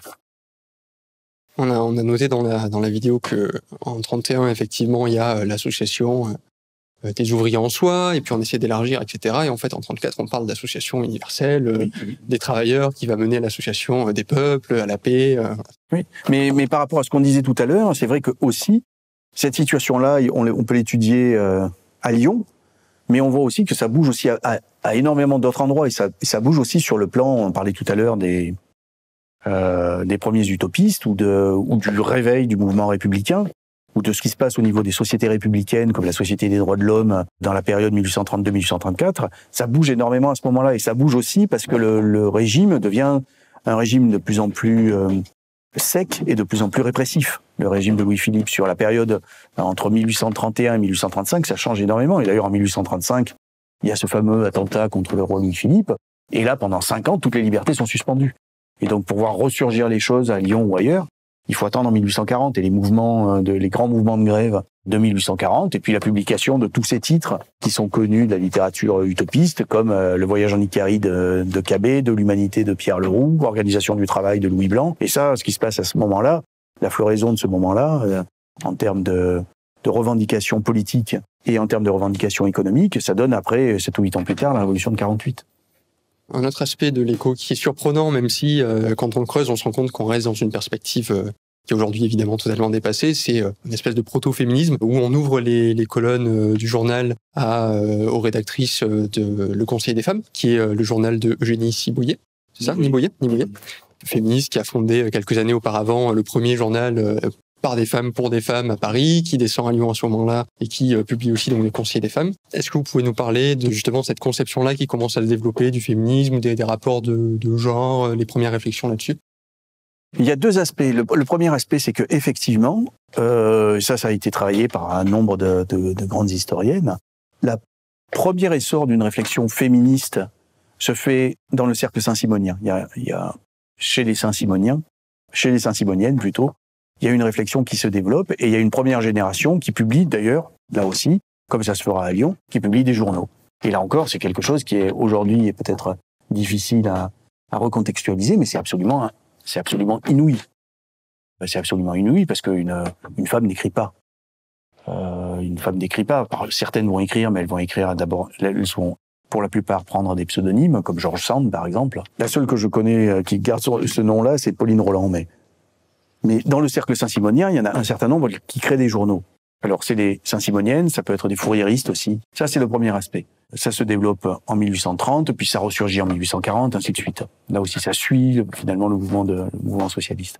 Le deuxième aspect, c'est que quand même, vous le disiez d'une certaine manière, la femme est au cœur de l'économie de la fabrique. Elle participe à la majeure partie des tâches productives. Elles intervenaient en tant que très probablement que ménagère, c'est-à-dire le ménagère, c'était pas au sens actuelle, c'était, comme il y avait le ménager au XVIIIe siècle, il y avait la ménagère qui s'occupait de l'économie globale, finalement, de cette cellule-là. Elles intervenaient aussi parce que c'était elles qui sortaient et qui allaient rendre l'ouvrage, mais ça veut dire aussi qu'elles étaient dans la rue et qu'elles pouvaient discuter ou autre. Donc il y a une présence qui est très forte, sauf que, et là c'est le problème, c'est qu'il y a quasiment aucune trace. Moi, quand j'avais travaillé un tout petit peu ça dans le cadre du bouquin, il fallait vraiment trouver, il y avait quelques toutes petites traces à relever. Dans les listes de souscription, elles signent un certain nombre de listes de souscription, donc il est très difficile de les voir apparaître sur cette période-là, et d'ailleurs sur tout le 19e siècle. D'ailleurs, c'est ce que dit le bouquin de Michel Perrault sur les femmes ou le silence de l'histoire. Je veux dire, c'est très très compliqué. Mais il y a ces deux aspects-là aussi qui sont présents. Il y a à la fois l'économie de la fabrique, la femme dans l'économie de la fabrique, et la femme dans la soie, dans la question de la soierie. Et d'un autre côté, il y a cet essor de la réflexion féministe, avec les journaux comme La Femme Libre, avec toute cette première génération du début des années 30, et puis ce qui se passe au moment des années 40. Mais là, sur ce chapitre-là, c'est vrai que l'avancée est peut-être moins spectaculaire que ce qu'on voit sur d'autres. Mais c'est normal. Enfin, sur cette période-là, c'est absolument normal. C'est absolument normal parce que là où on va voir surgir, d'abord, premièrement, ça a probablement surgi à Lyon chez un certain nombre d'entre elles. Par exemple, je sais pas, pensons au fait que quand on lit le Tour de France de Flora Tristan, l'endroit où elle trouve la disciple la plus intéressante, c'est sur Lyon. Donc, il est probable que ça existait, c'est sûr, mais il y a aucune expression.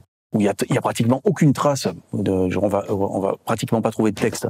Là, je vois sur le projet sur lequel je suis, oui, je vais en trouver quelques-uns parce que c'était des imprimeurs, parce qu'il y a des présences comme Pauline Roland au milieu. On va en trouver quelques-uns et on arrive à reconstituer. Là, je pense que c'est trop compliqué.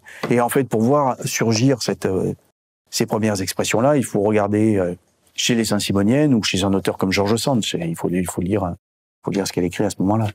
Quelques années avant les insurrections canuses en Angleterre, il y a un mouvement des Luddites qui vivent un peu la même transition, en tout cas avec quelques peut-être décennies d'avance à la transition industrielle, les machines qui viennent remplacer le travail manuel, etc. Il y a une réaction qui se fait par la destruction des machines. À Lyon, en France, dans la période, la mécanisation un peu du métier à tisser, il y a deux grands noms qui ressortent, c'est Vaucanson dans les années 1740, qui justement, on a parlé dans la vidéo de la révolte de 1744, Vaucanson est à ce moment-là à Lyon, et participe un petit peu à tout ça. En tout cas, sa présence attise la colère à ce moment-là. Et puis évidemment Jacquard, qui va commencer à développer ce qui deviendra le métier Jacquard et une première forme de mécanisation du métier. Quels sont les rapports que les canuts entretiennent avec les machines, avec la mécanisation à ce moment-là? Eh bien, la question est toujours la même, c'est de savoir est-ce qu'ils sont propriétaires de l'évolution technologique qui est en cours.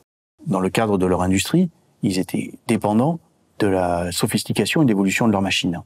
Bon, pour arriver à suivre les mouvements qui étaient des mouvements de la mode, qui étaient des mouvements extrêmement rapides ou autres. On parlait tout à l'heure de fabricants, du débat autour du terme fabricant. La question de la construction du mythe de Jacquard a été aussi un enjeu extraordinaire dans cette période-là.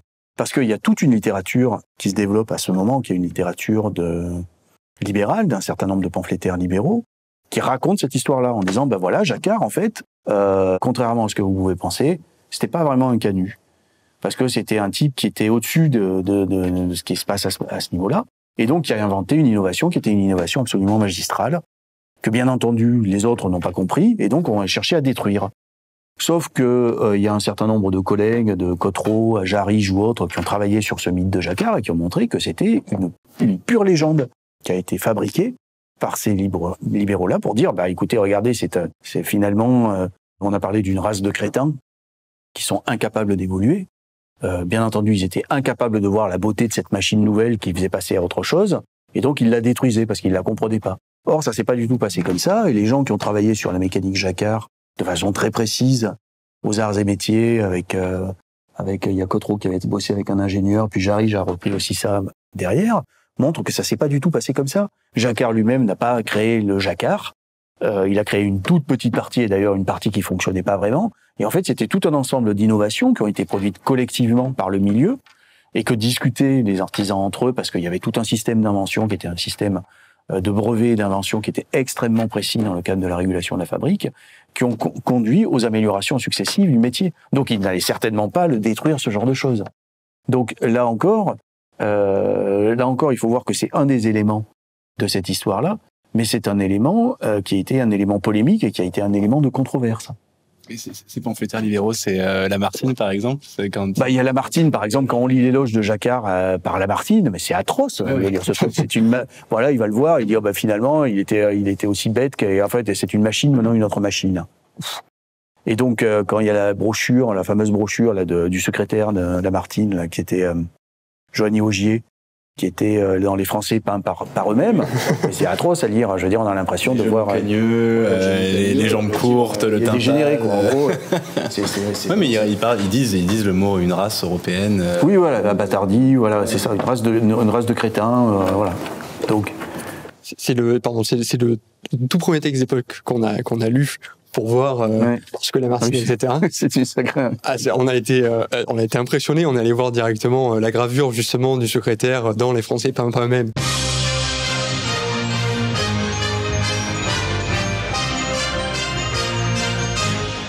C'est génial, c'est une espèce de petit gnome là. Oui, c'est formidable. C'est un gnome, il est à moitié humain, quoi. C'est ça. Il est à moitié humain, mais ça renvoie aussi à ce que tu disais tout à l'heure sur qu'est-ce que ça signifiait. Un coup de navette, nous ne sommes pas des orang-outans.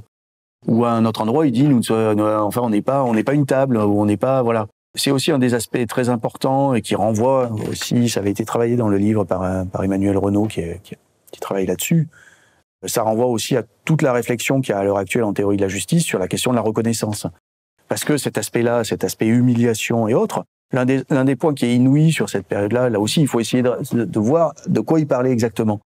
Bon, ils disent, toi, négociant, tu me traites d'orang-outan. D'accord. Alors, il dit, à la limite, je pouvais comprendre qu'avant, c'était un grand seigneur qui me disait, t'es un orang-outan. Parce qu'effectivement, nous n'étions pas de la même race. Mais je te rappelle que toi, ton grand-père, travaillait avec mon grand-père dans le même atelier. Donc, comment, aujourd'hui, sur la base d'inégalités, qui sont des inégalités seulement économiques, qui se sont creusées, comment on peut en arriver à cette situation où finalement, pour toi, je deviens soit une bête, soit une chose? Et donc, ça, c'était des réflexions qui sont là aussi très intéressantes à travailler parce que, bien entendu, à l'heure actuelle, sur les questions de la reconnaissance, il y a des choses qui sont majeures, qui sont retravaillées. Mais non, les ouvriers ne sont pas des orang-outans, ça renvoie à ça.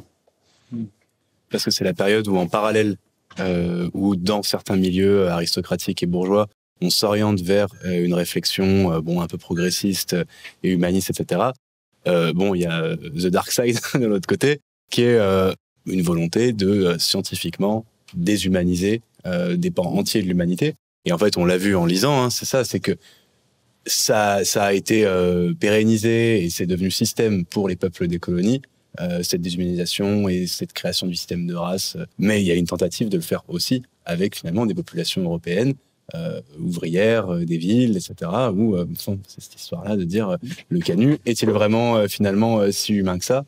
Oui, mais ça c'est le texte phare et le texte célèbre de Saint-Marc Girardin au lendemain de la première insurrection, dans lequel il dit négociants, faites attention parce que vous vivez comme le planteur au milieu de ces plantations entouré de sauvages, en fait. Et on a bien cet aspect-là, mais c'est aussi, je pense, cette question de comment tient une société. Les sociétés d'Ancien Régime tiennent par le fait que, parfois, il y a une volonté divine qui fait que le roi est roi parce qu'il est roi, et puis que le noble est noble parce qu'il est noble, et puis c'est ça qui tient. Et il y a des formes d'inégalité de ce type-là. Dans le cadre des sociétés modernes, une réponse est donnée au début des années 30 par tout un ensemble de gens qui vont de Guizot aux Saint-Simoniens, orthodoxes et autres, qui est de dire, ce qui fait tenir une société, c'est que les gens ont des capacités différentes, donc sont inégaux. Globalement inégaux. Si on arrive à composer la société pour que les inégalités soient placées au bon endroit dans la société, finalement, la société va tenir. C'est pour ça que, moi, en ce qui me concerne, par rapport à ça, j'avais toujours été frappé par le fait que, par exemple, les canuts, ils s'opposent totalement à ça. Mais même au niveau des doctrinaires de l'époque, il y a des auteurs qui vont travailler justement à attaquer centralement cette idée capacitaire qui est notre idée aujourd'hui. Je veux dire, encore une fois, il suffit de regarder à la fois l'ancienne mairie de Lyon, la présidence et autres, se réfèrent à ce corpus et à cette doxa saint-simonienne qui est à chacun selon ses capacités, à chaque capacité selon ses œuvres. Et par rapport à ça, il faut voir quand même que aussi dans cette période-là, d'une certaine manière chez les canuts, mais aussi chez des auteurs que je travaille à l'heure actuelle, il y a des gens qui vont attaquer centralement ça, en disant cette idée de capacité pour penser la modernité est une erreur qui est une erreur monumentale. Et de là naissent des formes de socialisme qui, je trouve, sont les formes de socialisme les plus intéressantes à relire aujourd'hui. C'est une formule qui est plus ou moins balayée en fait par la formulation de chacun selon ses moyens, à chacun selon ses besoins. Et je l'avais vu dans un petit extrait j'allais dire Châtaignier, de Chastain, qui parle de juste après la révolte de 1831 et tout, où il y a un hommage et où il parle du drapeau. Il parle du drapeau noir, vivre en travaillant, mourir en combattant, et il essaye d'expliquer les raisons du fait qu'ils aient porté ce drapeau-là. Et du coup, il parle de la question du deuil, et il donne l'explication du pourquoi est-ce qu'ils n'ont pas pris le drapeau bleu-blanc-rouge avant. Et dedans, il dit c'est un drapeau qui a été traîné dans l'indignation par l'empereur aux quatre coins du monde, et c'est un drapeau qui n'a sa dignité que quand il défend la frontière. Mais ça m'amène avec le fait que même si on est dans un discours républicaniste... C'est juste sur un point, parce que tu parlais de ça, Lamartine refuse le drapeau rouge, oui, bien entendu, en 1848, après les journées de février 48. Oui, il dit votre drapeau rouge n'a fait que le tour du champ de Mars, traîné dans le sang de l'insurrection et tout, alors que le drapeau blanc-rouge a fait le tour du monde, et c'est ça qui raconte. Il y a l'expérience de 1789, il y a l'expérience républicaine, il y a la terreur, il y a la conjuration des égaux dont on a parlé, parce qu'on a parlé du petit-fils de Babeuf et compagnie. Et est-ce qu'il n'y a pas déjà à ce moment-là, parce que j'ai parlé de chacun selon ses besoins, de chacun selon ses moyens, à chacun selon ses besoins, qui est une formule qui ressemble, et ça m'étonnerait qu'il ne l'ait pas fait exprès d'ailleurs, qu'elle ressemble à celle de Saint-Simon, quoi. Et l'idée que j'avais pour la question, désolé, je suis long, la liberté, l'égalité, la fraternité, elle est décrétée par la Révolution française, mais elle est décrétée sans mise en pratique. Et elle est décrétée comme des grands idéaux qui vont remplacer un vieux monde. On se rend compte finalement que la décréter ne suffit pas. Est-ce que justement les canuts, ils cherchent pas à construire cette égalité-là, construire ces libertés-là, et dire ce sera pas la liberté libérale. Derrière le terme de liberté, on peut dire tout ce qu'on veut. Ce sera pas une égalité de forme, parce que l'égalité de forme, elle n'empêchera jamais aux inégalités de fond d'exister. Est-ce qu'ils essayent pas justement du coup d'inventer une manière de dire cette république elle est bien, mais comment est-ce qu'elle doit exister, qu'est-ce qu'elle est réellement, est-ce qu'ils en sont à ce niveau-là de réflexion? Sur ces années 1830, ils sont nombreux à être sur cette ligne-là et à tâtonner dans cette direction. On parlait de Charnier tout à l'heure.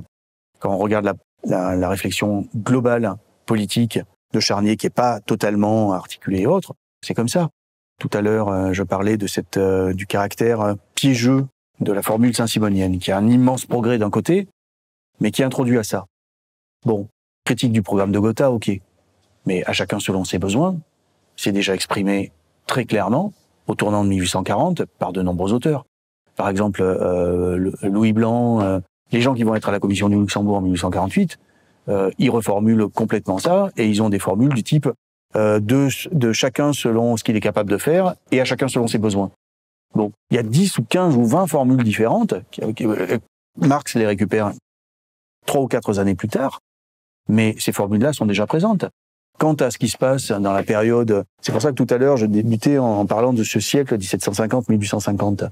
Bon, la séquence 1750-1800, c'est la séquence où il y a le code de Morelli, il y a Mably qui va s'attaquer aux physiocrates, il y a toute la théorie de Babeuf derrière. Donc ils sont déjà eux aussi, par exemple, ils ont une conception radicale de l'égalité qu'on voit ressurgir après dans les années, on les voit ressurgir chez Philippe Buonarroti, qui est le disciple de Babeuf en 1828. Mais c'est surtout, on sait aussi, et là c'est un tout petit peu, c'est dans notre période, on parlait de cette période du procès monstre. Au moment du procès monstre, les types sont tous mis en tôle. Sauf qu'en tôle, ils n'ont pas les mêmes conditions. Pendant qu'un certain nombre de républicains, qui sont quand même plutôt, et qui viennent de la... vivent à peu près correctement, les autres sont en train de crever. Et c'est dans les cachots de Sainte-Pélagie qu'on voit ressurgir le communisme babouviste dans ses expressions les plus fortes.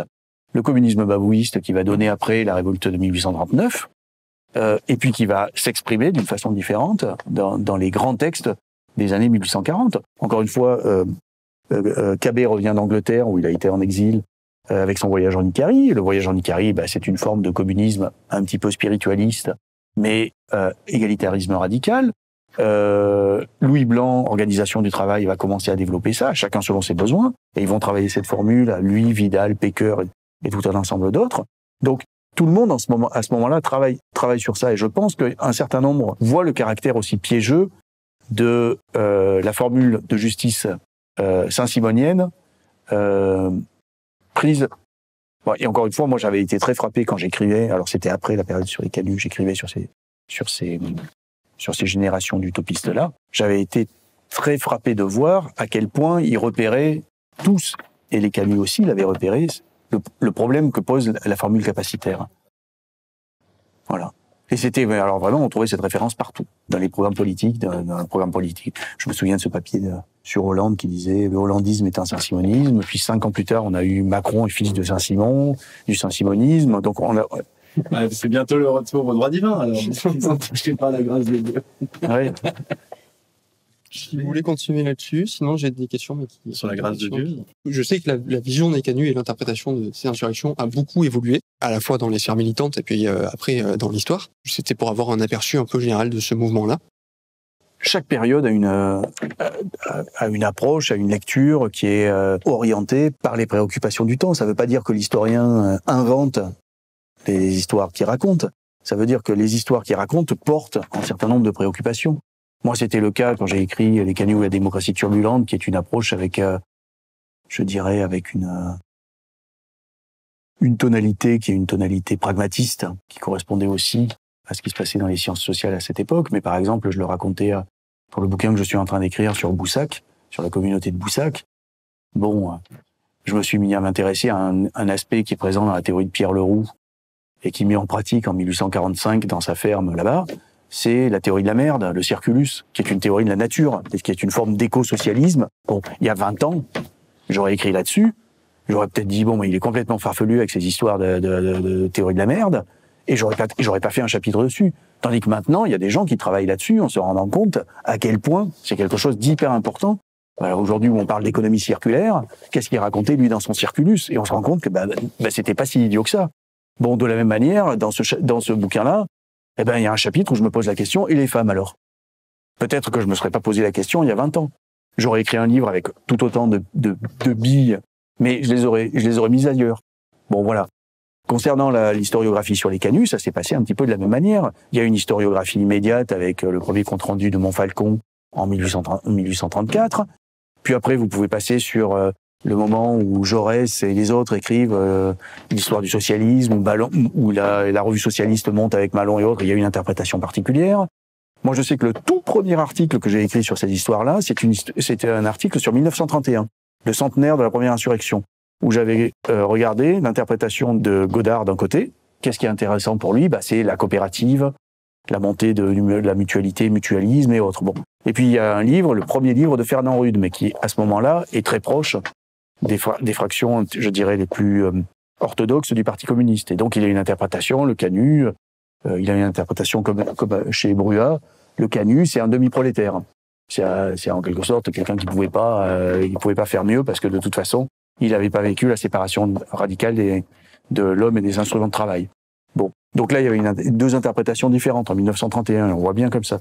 Après, si on reste sur Rude, qu'est-ce qui se passe? C'est qu'en 1832-1833, il part en URSS, où il va se marier. Il va travailler au Marx Engels Institute, avec des types comme Ryazanov qui sont absolument géniaux, et qui vont tous se faire décapiter ou pendre en 1936. Donc il rentre en France, et à ce moment-là, il a une autre trajectoire syndicale, puis de résistant, puis il écrit la grande thèse sur la naissance du mouvement. Bon, l'interprétation qu'il a en 1944 est pas du tout la même qu'en 1931. Bon, après, il y a toute une historiographie qui s'est développée dans l'après-guerre avec Maurice Moissonnier, qui était une historiographie encore différente. Et puis, au tournant des années 2000, il y a eu des renouveaux historiographiques qui ont fait que, par exemple, un type comme Cotreau a été le premier à dire « Oh là là, vous savez, en France, il y a une institution qui est quand même tout à fait bizarroïde et sur laquelle jamais personne n'a travaillé en histoire, mais qui change complètement la manière de voir l'histoire sociale française, c'est les conseils des prud'hommes. » Et donc, il avait sorti un numéro spécial du mouvement social sur les prud'hommes dans l'histoire. Bon, chaque période retravaille en fait ces thématiques-là de façon différente, avec en quelque sorte, bien sûr, il y a des histoires qui sont presque contrefactuelles et qui sont du révisionnisme dans le mauvais sens du terme, mais chaque histoire en fait travaille certaines veines-là. Chaque histoire sérieuse travaille chaque veine avec des qualités et puis des manques. Par exemple, sur mes canuts ou la démocratie turbulente, l'aspect insurrectionnel et violence sociale est pratiquement absent. C'est une lecture très particulière par rapport à ce qu'il y avait auparavant. Aujourd'hui, il n'est pas dit que je l'écrirai de la même manière. il n'est pas dit que j'insisterai pas sur d'autres aspects. Vous voyez, c'est tout en travaillant quand même à fond les matériaux. Bon, mais du coup, comme on est quand même pris par le temps, et avant de vous envoyer à Bussac dans la diagonale du vide, pleine d'histoires, pas si vite que ça, est-ce qu'on ferait pas un petit mot de la fin? Et du coup, bon, moi, ce que j'imaginais comme mot de la fin, pourquoi est-ce qu'il faut s'intéresser au Canut aujourd'hui? C'est quoi l'intérêt pour un jeune voilà, qui est au boulot dans ce début du 21e siècle et tout? L'intérêt que ça peut avoir, voilà, d'aller un peu plus loin, d'étudier un peu plus les travailleurs, les travailleuses de ce début du 19e siècle, et les canuts notamment, du coup, ouais. Deux réponses. La première réponse, finalement, toute la vidéo que vous avez fait et qu'on vient de faire là. Bon, on a quand même insisté sur cette forme d'intelligence, de qualité d'intelligence, pas de capacité d'intelligence qu'il y avait dans toute cette histoire. Vraiment. Autre aspect lié, et c'est sur ça que je commence le bouquin d'ailleurs sur les imprimeurs à Boussac. Je commence le texte par une citation de Nathalie Zemon Davis, que vous connaissez très certainement, puisque c'est une très grande historienne qui a travaillé sur le petit peuple de Lyon au XVIe siècle. Mais c'est aussi quelqu'un qui a écrit Le Retour de Martin Guerre, que vous avez vu très probablement en film. Vous n'avez pas vu ce film-là, Le Retour de Martin Guerre? Alors, il y a une version française avec Nathalie Baye et Gérard Depardieu. T'as pas un peu d'eau pour moi? Et il y a eu donc qui se passe sur la période qu'elle raconte dans le livre. Et il y a eu une version américaine qui se passe au moment de la guerre de sécession avec Richard Gere et Jodie Foster, je crois. Richard Gere, Jodie Foster, Summersby. Et dans le cadre des imprimeurs, je cite Nathalie Davis dans un entretien qu'elle a donné en disant en gros, à quoi ça sert l'histoire? Premièrement, ça nous comble parfois en termes de curiosité, mais ça nous porte aussi ça peut nous apporter énormément d'espoir aussi, parce que quelles que soient les situations et le caractère mais désespérant des situations, chaque fois qu'on étudie des moments historiques de ce type-là, eh bien, on se rend compte qu'il y avait des gens qui fonctionnaient à peu près correctement, qui ont donné des solutions, qui ont avancé. C'est un petit peu la question que tu m'as posée tout à l'heure et la réponse que je donnais en te disant, mais non, c'était pas des protos, ils étaient dans leur présent. Et dans leur présent, ils ont fait, tu vois, à l'heure actuelle, pour l'aborder différemment, il y a des gens qui travaillent maintenant sur les courants de ce qu'ils appellent la mélancolie de gauche, et qui travaillent sur les traditions non pas des victimes, parce que là, ils auraient été des victimes dans ce cas-là, ils auraient rien compris, ils pigeaient pas ce qui était en train de se passer, ils pouvaient pas voir, mais des vaincus. Et tout ce que représentent ces traditions-là, et tout ce que ces vaincus ont apporté en termes de victoire.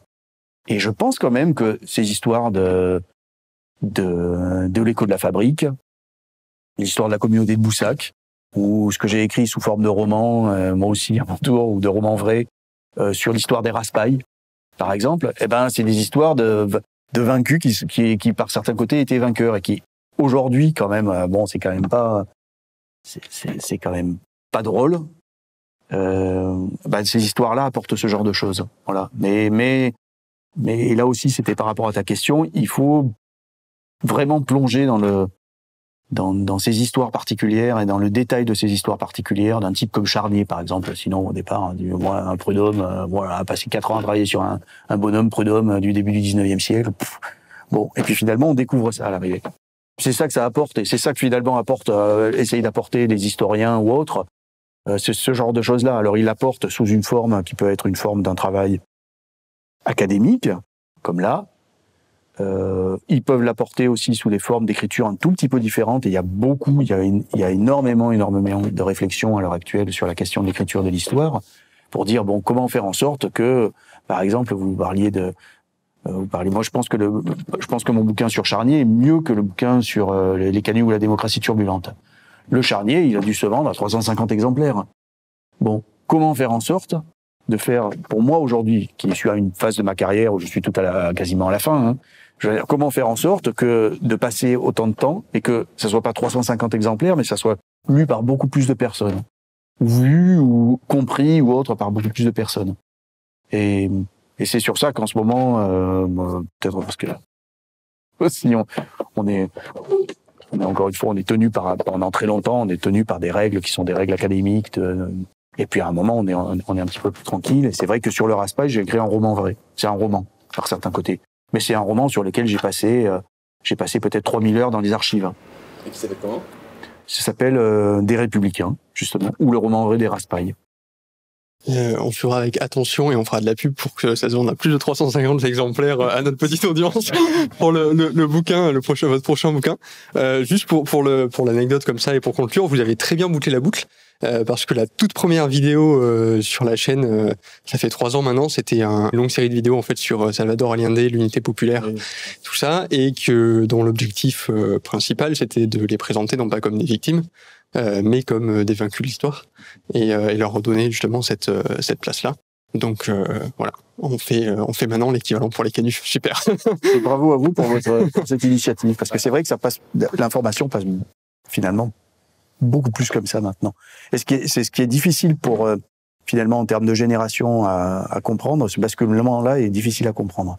Que l'information passe plus de cette manière-là maintenant, beaucoup plus que sur la lecture, ou enfin je sais pas, sur d'autres choses.